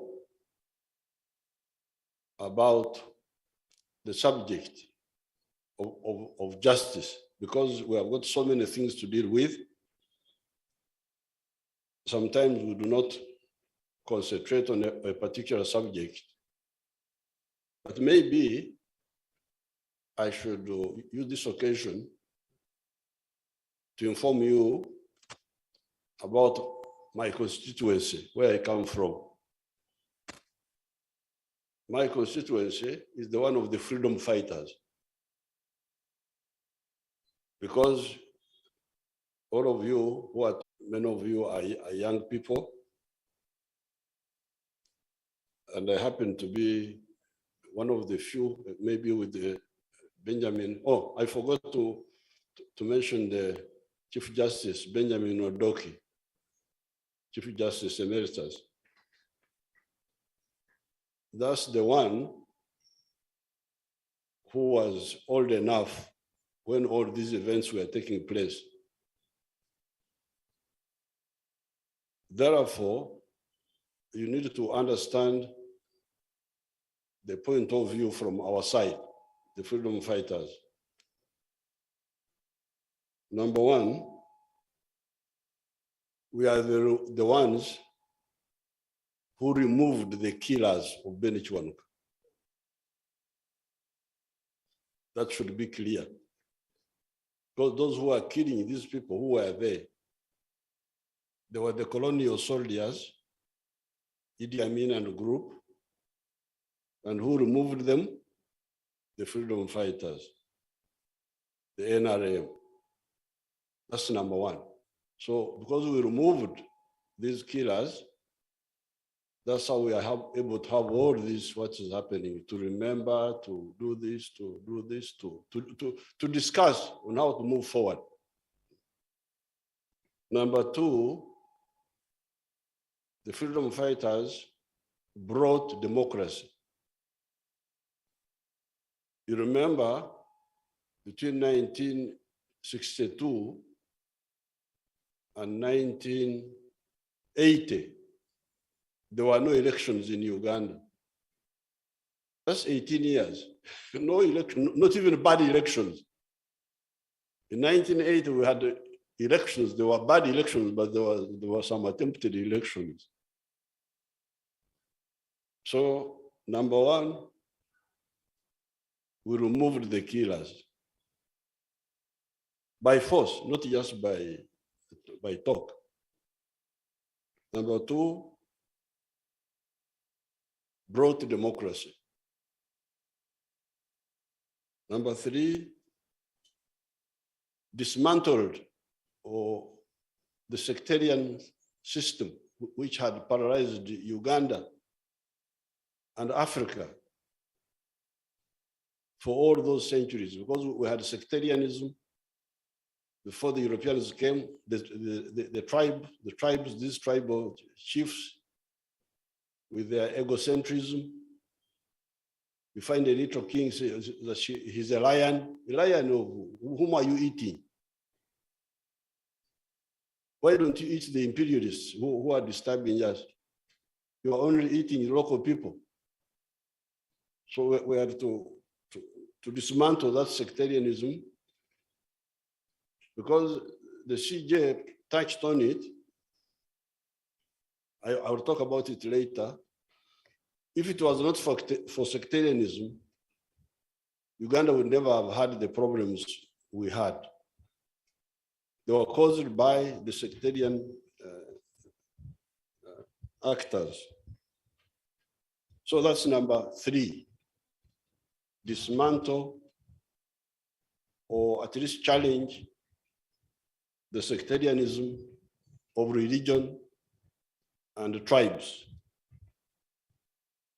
Number four, repair the economy. See, we are talking of money. Money from where? You cannot have money unless the economy is repaired. You know what was happening here in the economy. You know, there was no money for the government. Why? Because all the enterprises had closed down. They had collapsed. So we had to repair the economy, to bring back to allow the enterprises to come back so that they can do business, and then they create jobs and so on, produce goods and services, but also pay taxes so that the government has got money. It's good that today, this man, my manager, Dr. Mona, my PPS, did not rush me. That's why I was able to sit here for a long time and listen carefully. So number four, repair the economy. And that's how we are able to talk of more budget, more this, because the economy has been somehow repaired and it has expanded in spite of the bigger population. Because remember, the population of Uganda was 14 million in 1986. It is now 43 million. So in spite of the population growing so much, but the economy is much bigger now than it was in 1986.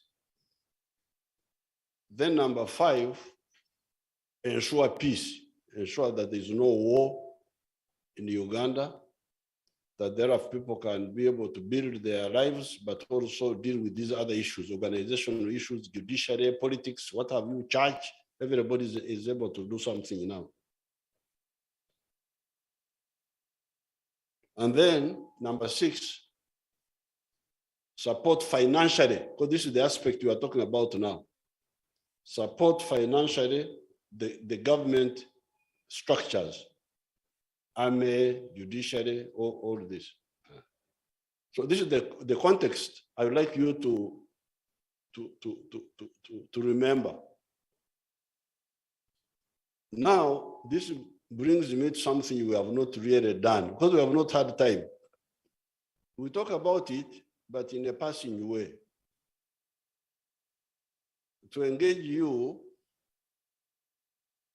the lawyers who are trained in the Western system, to give you our viewpoint. I sometimes mention it, but I never concentrate on it. So when you talk, so this would be number 7 now. I'm now going to pay more attention to it because I have never really had time to concentrate on it. When you call me, I mention it and I go away. Now, this is the independence of the judiciary. Independence from whom? You cannot be independent of the Ugandan people. So I would want some amendment to this idea. Maybe you could talk of independence within a convergence of principles of justice.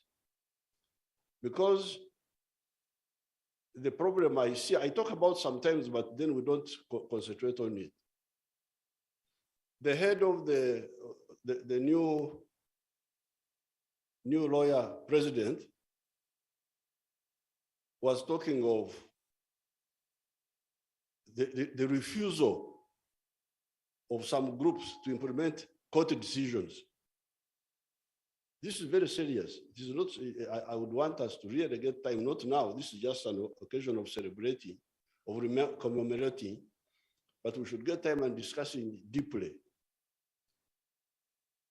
Part of the problem why they don't implement the court decision is actually they don't agree. There is lack of convergence on what is justice between, in some of the cases, between the courts and sometimes the population and even the political side, Like for instance, we have got a problem of land issues, especially in Uganda. And you know that problem of the Milo land was created by the British here in Uganda. So you have got 5,000 people in a parish, and the magistrate says, no, all of you must vacate because we don't know what he has agreed with the landlord. No, the RD says, no, they can't leave. This is what you are talking about. So what is the problem here? Who is right and who is wrong? That's why, really, I went back to my old political party, the DP. Unfortunately, I found there a comrade, a young comrade called Mao. And I said, you comrade, come and help me with this, because you're a successor of Kiwanuka, but you're also a lawyer. And I heard him talking well, because he was talking of the whole government, What is the position, what is the historical position of the Ugandan reformers, because we are reformers. We, the freedom fighters, and you, the lawyers. How should we handle the issue of Mairo and the tenants, Bebanja and all these people? How should they be handled? If you come just artificial and you say, oh, court has decided that 5,000 people leave the parish, you say rubbish, they can't go. RDC comes in and says. So it's not such a simple issue. So therefore, because if you say independence, this is really abuse of power. Because you are using that cover of independence to do big injustice to the population, which can cause even very serious security problems. We had the problem of the bail, We had that problem of bail. So therefore, it is correct that the judiciary should be independent, for sure, but it should be independent within a convergent national system. Having agreed on these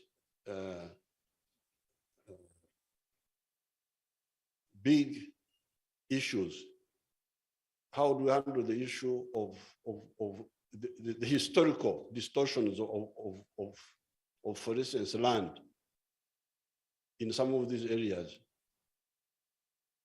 How about murder? Because I have told you many times when I come here, the tribal views about murder. For the tribes, it is an eye for an eye, a tooth for a tooth. If you don't do that, you are going to cause problems too.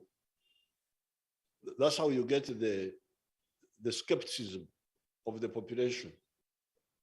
So therefore, on this one, I would want, of course, you can say it is in your area, you are the legislator, you are the president, you have got a political party. The political party has been winning elections all this time. You legislate the way you want us to do things. And I totally agree.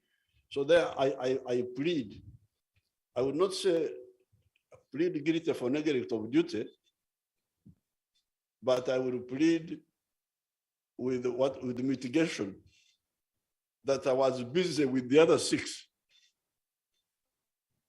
Busy with the killers, busy with the repair of the economy, busy and so on and so forth. But now that we keep talking about this, I'm really going to pay more attention to from the judicial side, from the legislative side, and Chairman Mao here will help me to concentrate the new Uganda. What should be the doctrine of accountability on this one, that one, that one, that one. But of course, there is still some resistance also from your side, because this issue of bail, for instance, those who were in the CA, including the Chief Justice, he was in the CA, in the Constituent Assembly, they provided that a judge may give bail. They didn't say you must, but some of them just give even when you can see that it's not wise. It's very dangerous, very provocative. That's how now you get mob justice, where the people take the law in their own hands and they kill the suspects because they think the judiciary will not punish them. But I think now, I should do my side now to really sit down and say, on this issue, this is our doctrine of justice.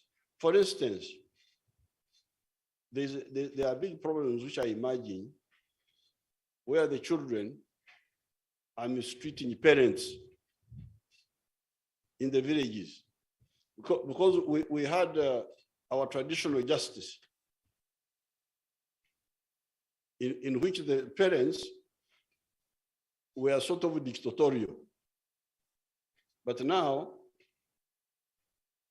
you have the children using this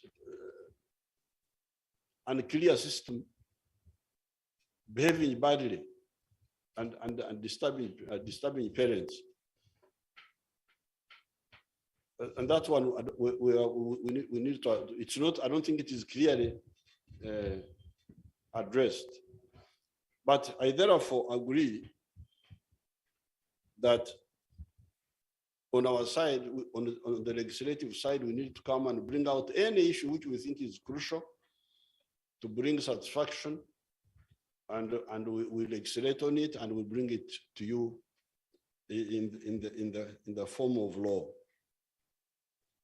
Now, coming to Ben Kiwanuka, I'm very glad the CJ talked about it.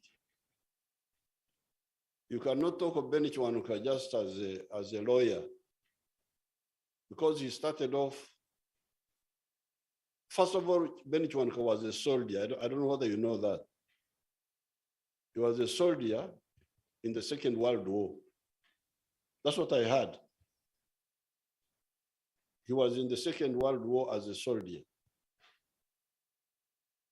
When the war ended, he was one of the few Ugandans who went to South Africa, I think, South Africa, or somewhere, Fort Hare or something, and studied law. I don't know whether he studied in Britain or South Africa, but he studied law. And when he came, he got involved in the politics. And as the CJ said, he was very principled for sure, because he stood against the tribal chauvinism of Mengo and said, no, we cannot keep on pushing tribal agendas. We must have a national position. And although DP itself was still, because I was a member of that DP myself, so actually Kiwanuka was my senior colleague, because I was already very active, and I worked with him actually. I met him and we were working together. Although DP still had its own sectarian side, being mainly a Catholic party, but at least on the national unity, they took a correct position. And we should salute him for that, even before you talk about the legal side. The legal side, I have got some criticism, because these were our colleagues. By that time, I had finished university, and we were engaged already. But on the national issues, he definitely took a correct stand.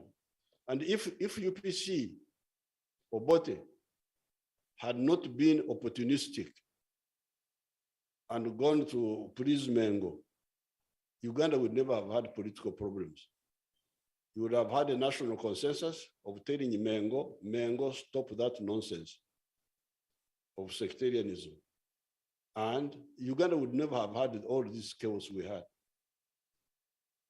So this chaos was caused partly by the double-facedness of UPC, saying we shall give Mengo what is impossible, and then later on they found they can't do it, and then they had to use now force, when they could have simply joined with DP and said, no, what you are talking about is not correct. So definitely there, Kiwanuka made a good stand. Now, when Amin came in, we, the political actors, who were there had a difference. Because I had been in DP myself, although at that time I was working, I had been recruited, I was working in the president's office. When Amin came in, there was a division among the political class. Some of the people like Benedicto Kiwanuka, some of the DPs like Benedicto Kiwanuka, and some of the others like the Nabudere, Rugumayo, Wanume Kibedi, who were part of our, because we were also like a leftist group. Although I had been in DP, by this time we had evolved ideologically, and we were like a leftist group, a radical group. But so we had differences among us. First of all, with our DP senior colleagues like Kiwanuka, and then also with our other group, the Nabuderes, the Wanume Kibedi, this Rugumayo, who were saying, by working with Amin, they could guide him. We said, no, it's not possible to guide Amin. We had problems with Obote, who was an educated person, but who had those tendencies of opportunism. But at least on some of the issues like East African integration, for instance, we could work with Obote to push the East African integration agenda. But Idi Amin doesn't understand anything. How would you work with him? So that's how we had the difference from the word go. Amin announced his coup at 3 p.m. in the afternoon. That's when the announcement came up. By 5 o'clock, we were meeting in a man who died recently, Yono Kanyomozi was the minister of UPC. He died recently. We met in his house in Bugorovi and decided to fight Idi Amin and informed everybody, for us, we're going to fight Idi Amin. So then we had differences.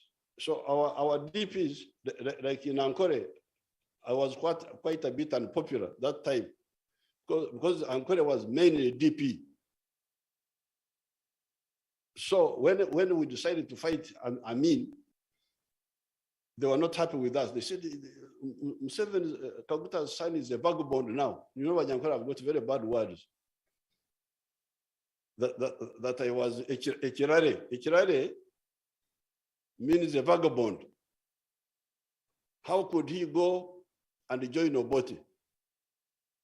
Obote did this, Obote did this, Obote did that, Obote did that. But we stood our ground and we said, no, yes, Obote had mistakes, but this man, I mean, is more dangerous because he's very illiterate. So 71, actually, whenever I would come, because I was coming from Tanzania to do underground work here. And when we were coming here, we had to be very careful not to contact some of our other people, because for them, they thought we had made a mistake to oppose Idi Amin. So, for us, definitely, we did not think it was correct for Kiwanuka to accept. I don't think I have ever said this publicly, but because I'm here, I should tell you. For us, we didn't think it was correct for Kiwanuka to accept to be Chief Justice of Amin. We think it was a mistake. We thought that time, and we said so. And we didn't think that, and we told them, the Nabudere was working with the railway in Nairobi. Wanume Kibedi was the Minister of Foreign Affairs of Amin. This other one, Rugumayo, was the Minister of Education. But Rugumayo, I met him. I came clandestinely. He was staying somewhere in Nakasero. And I met him just before these problems, before the killing of these problems. And I said, you people, they were beginning to see now, to see that they were in a trap. When I met Rugumayo here in Nakasero, we had a house somewhere there with the Dr. Rugunda. Rugunda was a student market. We drove. Rugumayo was a minister in the government. I was a rebel. So we came and met, and then he said, no, we are going to form our own smaller group inside so that we change this situation. So it was really unfortunate that because you didn't expect anything better from Idi Amin. Idi Amin was not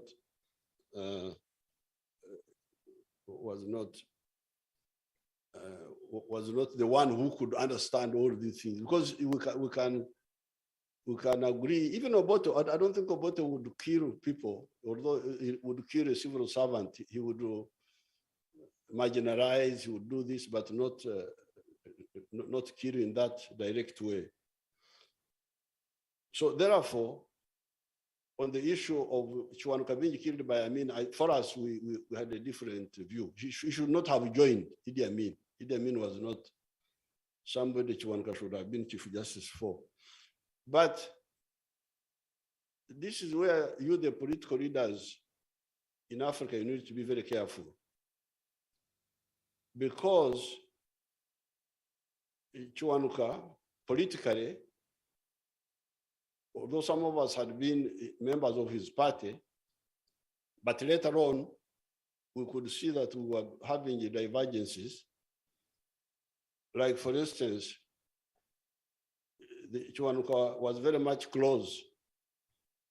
The DP, because they were going according to religion, they were quite close with the Christian Democratic Party of Germany. You know, this man, what was his name that time? Konrad Adenauer. Konrad Adenauer, the German group. They were very close. Even when we came in government, I was working with Semogere. Still, they were close with the Germans.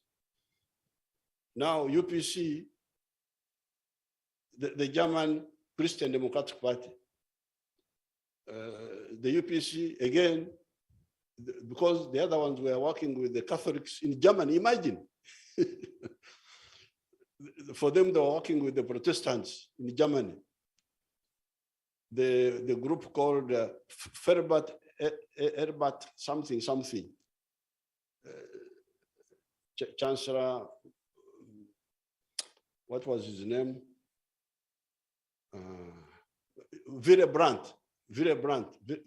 Chancellor Willy. So our politicians here would involve themselves in European polarization, which had nothing to do with us. So when Amin came to power, the West were supporting Idi Amin. Can you imagine? This a character called Edward Heath, the Prime Minister of Britain that time, recognized Amin in 10 days, recognized him. They said, Amin, a little bit short on the gray matter. You know how the British speak. A little bit short on the gray matter, but a nice chap. How can somebody be short on the gray matter? Gray matter is I don't know what it is, meaning brain. That is brain stupid, but he's a nice chap. So for me, I suspect that people like Ben were liaising with these Europeans. No, you work with Amin, don't join, because for us, we're working with the Nyerere now. We're working with the Nyerere to bring down Amin. I think I suspect, and I think I heard something like that, that some of our people we are working with these Europeans to say, oh, okay, you support Amin. I don't know what, I don't know what they were doing. But again, this was a missed opportunity because that time, if we had all said Amin out, all DP, Kabaka Yeka, UPC, we who were now forming our own group, what became NRM. If we had all said Amin out, Amin it would have been easier. But again, we had different positions. So it was really unfortunate, but this is what happened. But I don't think you could have talked of judicial independence with Idi Amin. You couldn't. It was a contradiction in terms. I think CJ one time, CJ, but for them they were operating at a low level. I think by that time Odoko was. I had met him in Mbarara before a few days before the coup. I think he was a small man there. He could survive. But you come here in the Supreme Court, and you say this. I mean, say this. You say it was not possible. I think it was really again another missed opportunity. So therefore, I salute CJ Kiwanuka, especially for the opposing Mengo's opportunism of chauvinism. Now, this one, of course, he was a martyr, but he was a martyr in a situation we thought he should not have been in the first place. And my advice is a Runyankore proverb.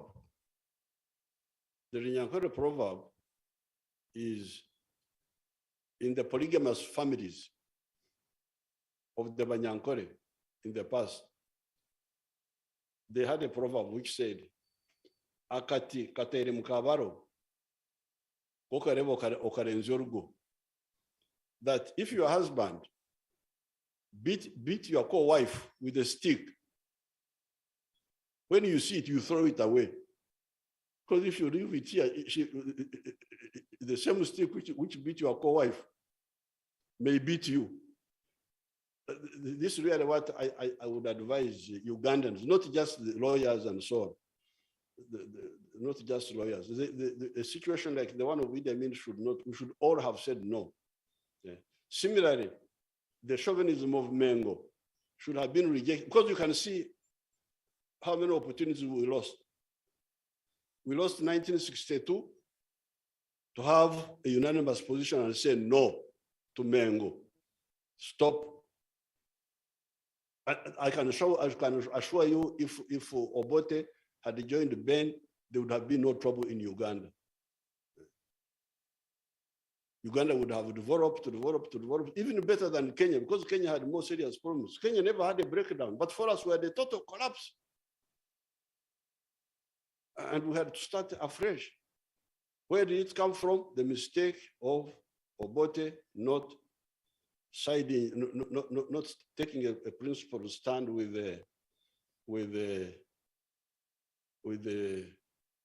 Ben on the issue of national unity. Now, another missed opportunity was 1971. Instead of saying, because that was my stand, our stand with the leftists. We said, yes, Obote had problems, but I mean, no, out. If we all had said that, I mean, would not have been in power for 80 years. It would have been solved much quicker.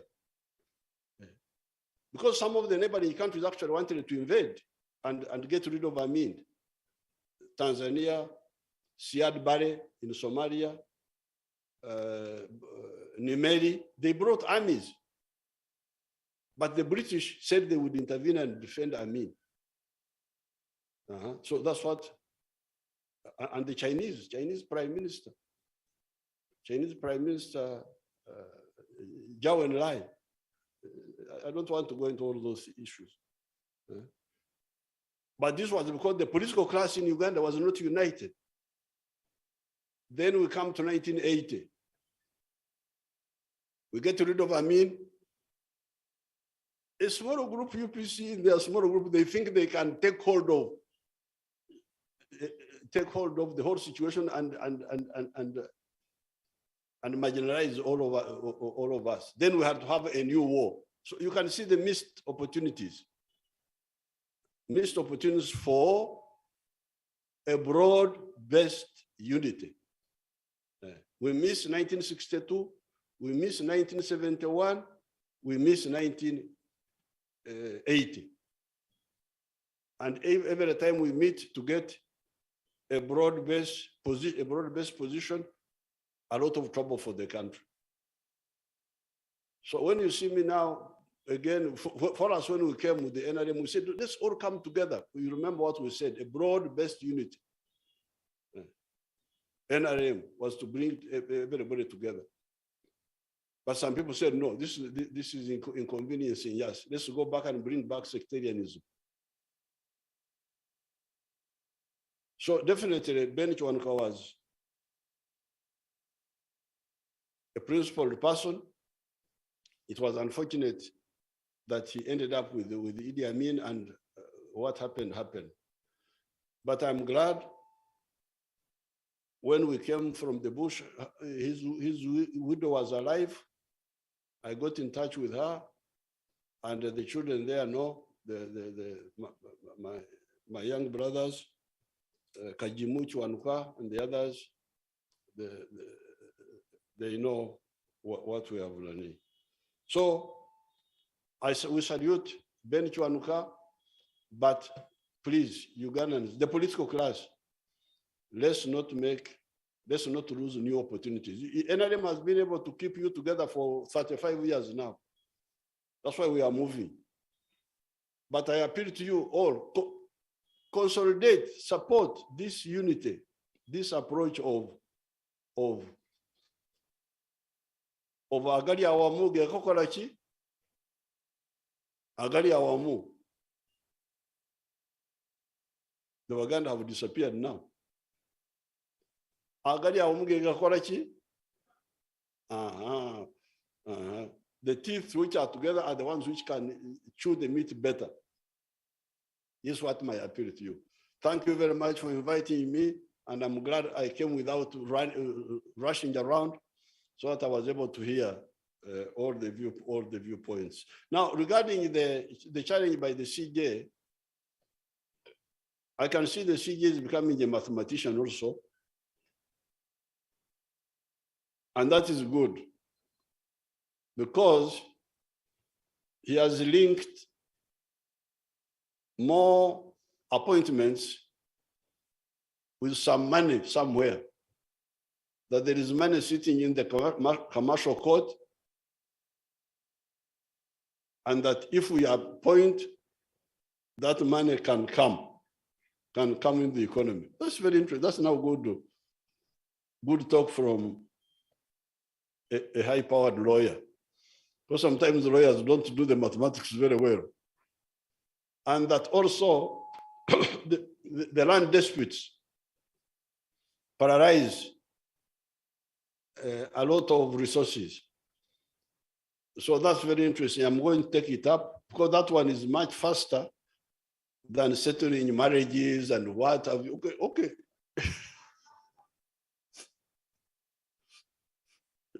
You may settle marriages and so on, but the economy doesn't move so much. But this one here, I am a bit immobilized. I'm a bit mobilized. I will see what it sounds enticing. With these words, again, I salute the awardees, and I welcome the family of Mzee Ben for coming to this occasion. Thank you for organizing this. Thank you, the Justice from Ghana, for coming to this part of the world and seeing what your people are doing here. Thank you so much. I didn't know that judges had been killed in Ghana. Who killed them? Who killed the? Give his lordship a microphone. Come on, who killed them? Was it my brother Rawlings or what?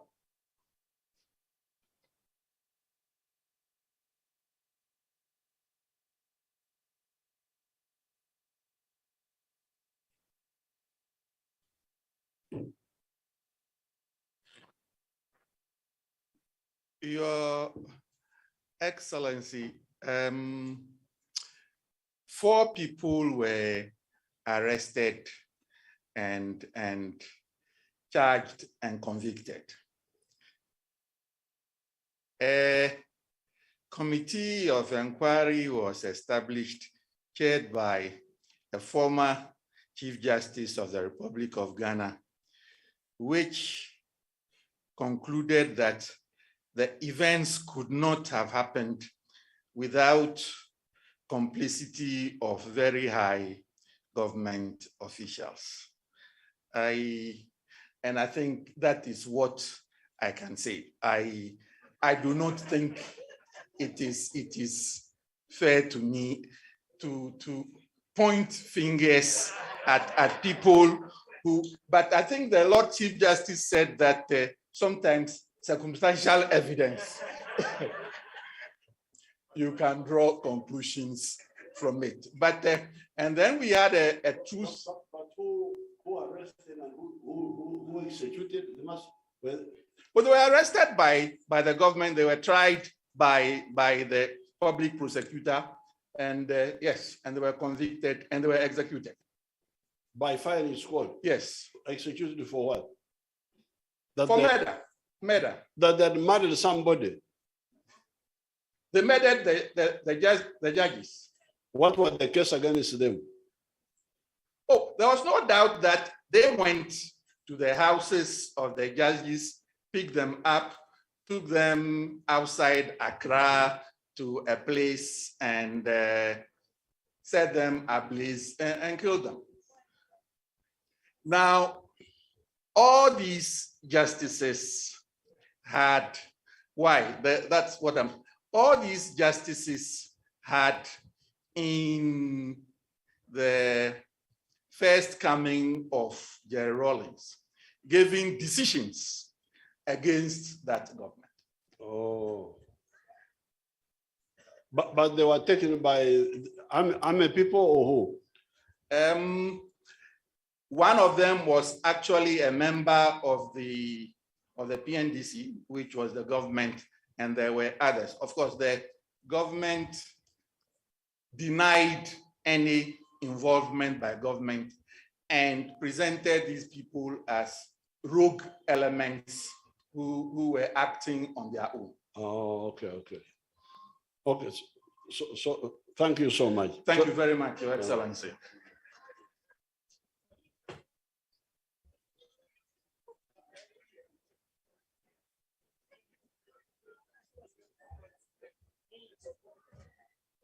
Your Excellency, thank you and thank you very much. I pray that we all applaud His Excellency for those remarks and for his patience with us. Your Excellency, we have officially come to the end of this function. And so I will be requesting us to rise up and have the anthems in reverse order. Thereafter, we'll have photo session.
and thank you so much, Your Excellency. We are now going to have a photo session.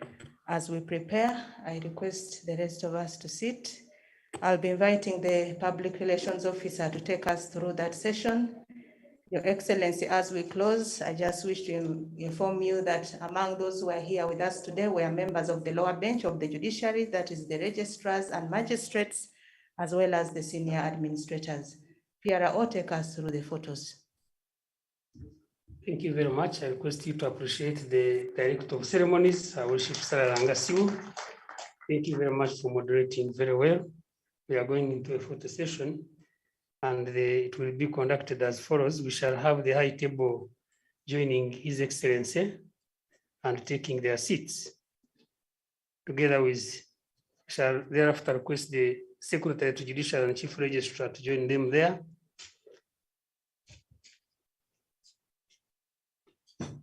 After they have taken their seats, we shall request the Supreme Court and the Court of Appeal to go and take the first one.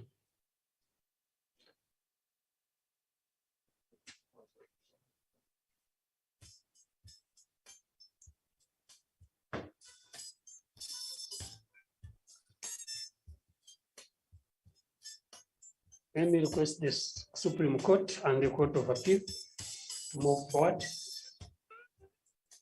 It will be followed by the High Court.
Okay, thank you very much. We can have the High Court moving forward. The constants are the people who are seated. They remain there as they are joined by the other group. My lords, the High Court judges, I request you to step forward. Preparing is the family of the late Chief Justice.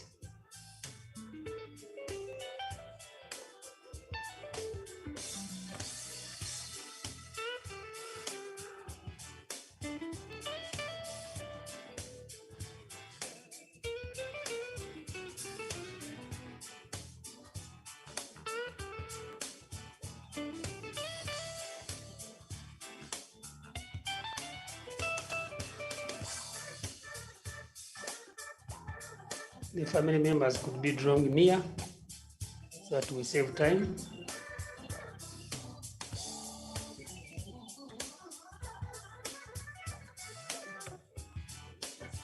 And we do request you to put on your masks. As you come forward, please put on your masks.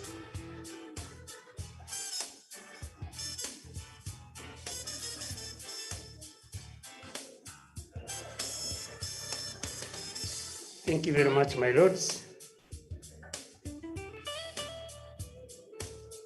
The family members with their masks on. After the family, we shall have our priests, and we request them to be joined by the members of the diplomatic corps, the development partners, the President, Uganda Law Society, the Deputy Inspector General of Government, the Deputy Commissioner General of Prisons, as well as the IGP.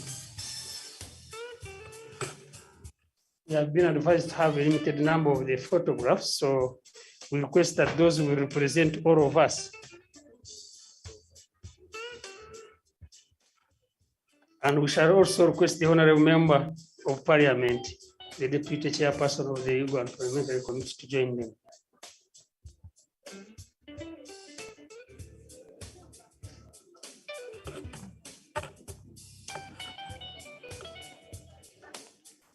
For the rest of us who have not had an opportunity, even myself, I would have wished to have one, but we shall be represented by those who have gone there.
As the last photo session is ongoing, I want to inform all of us that we are requested to join lunch, and the lunch is served in different points.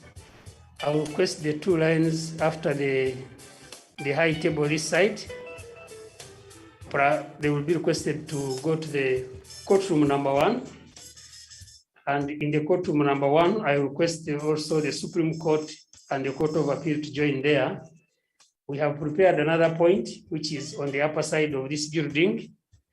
We have a tent there where we shall be served lunch, and I request the High Court judges, together with our other invited guests who will be ushered in by our team, to join that side.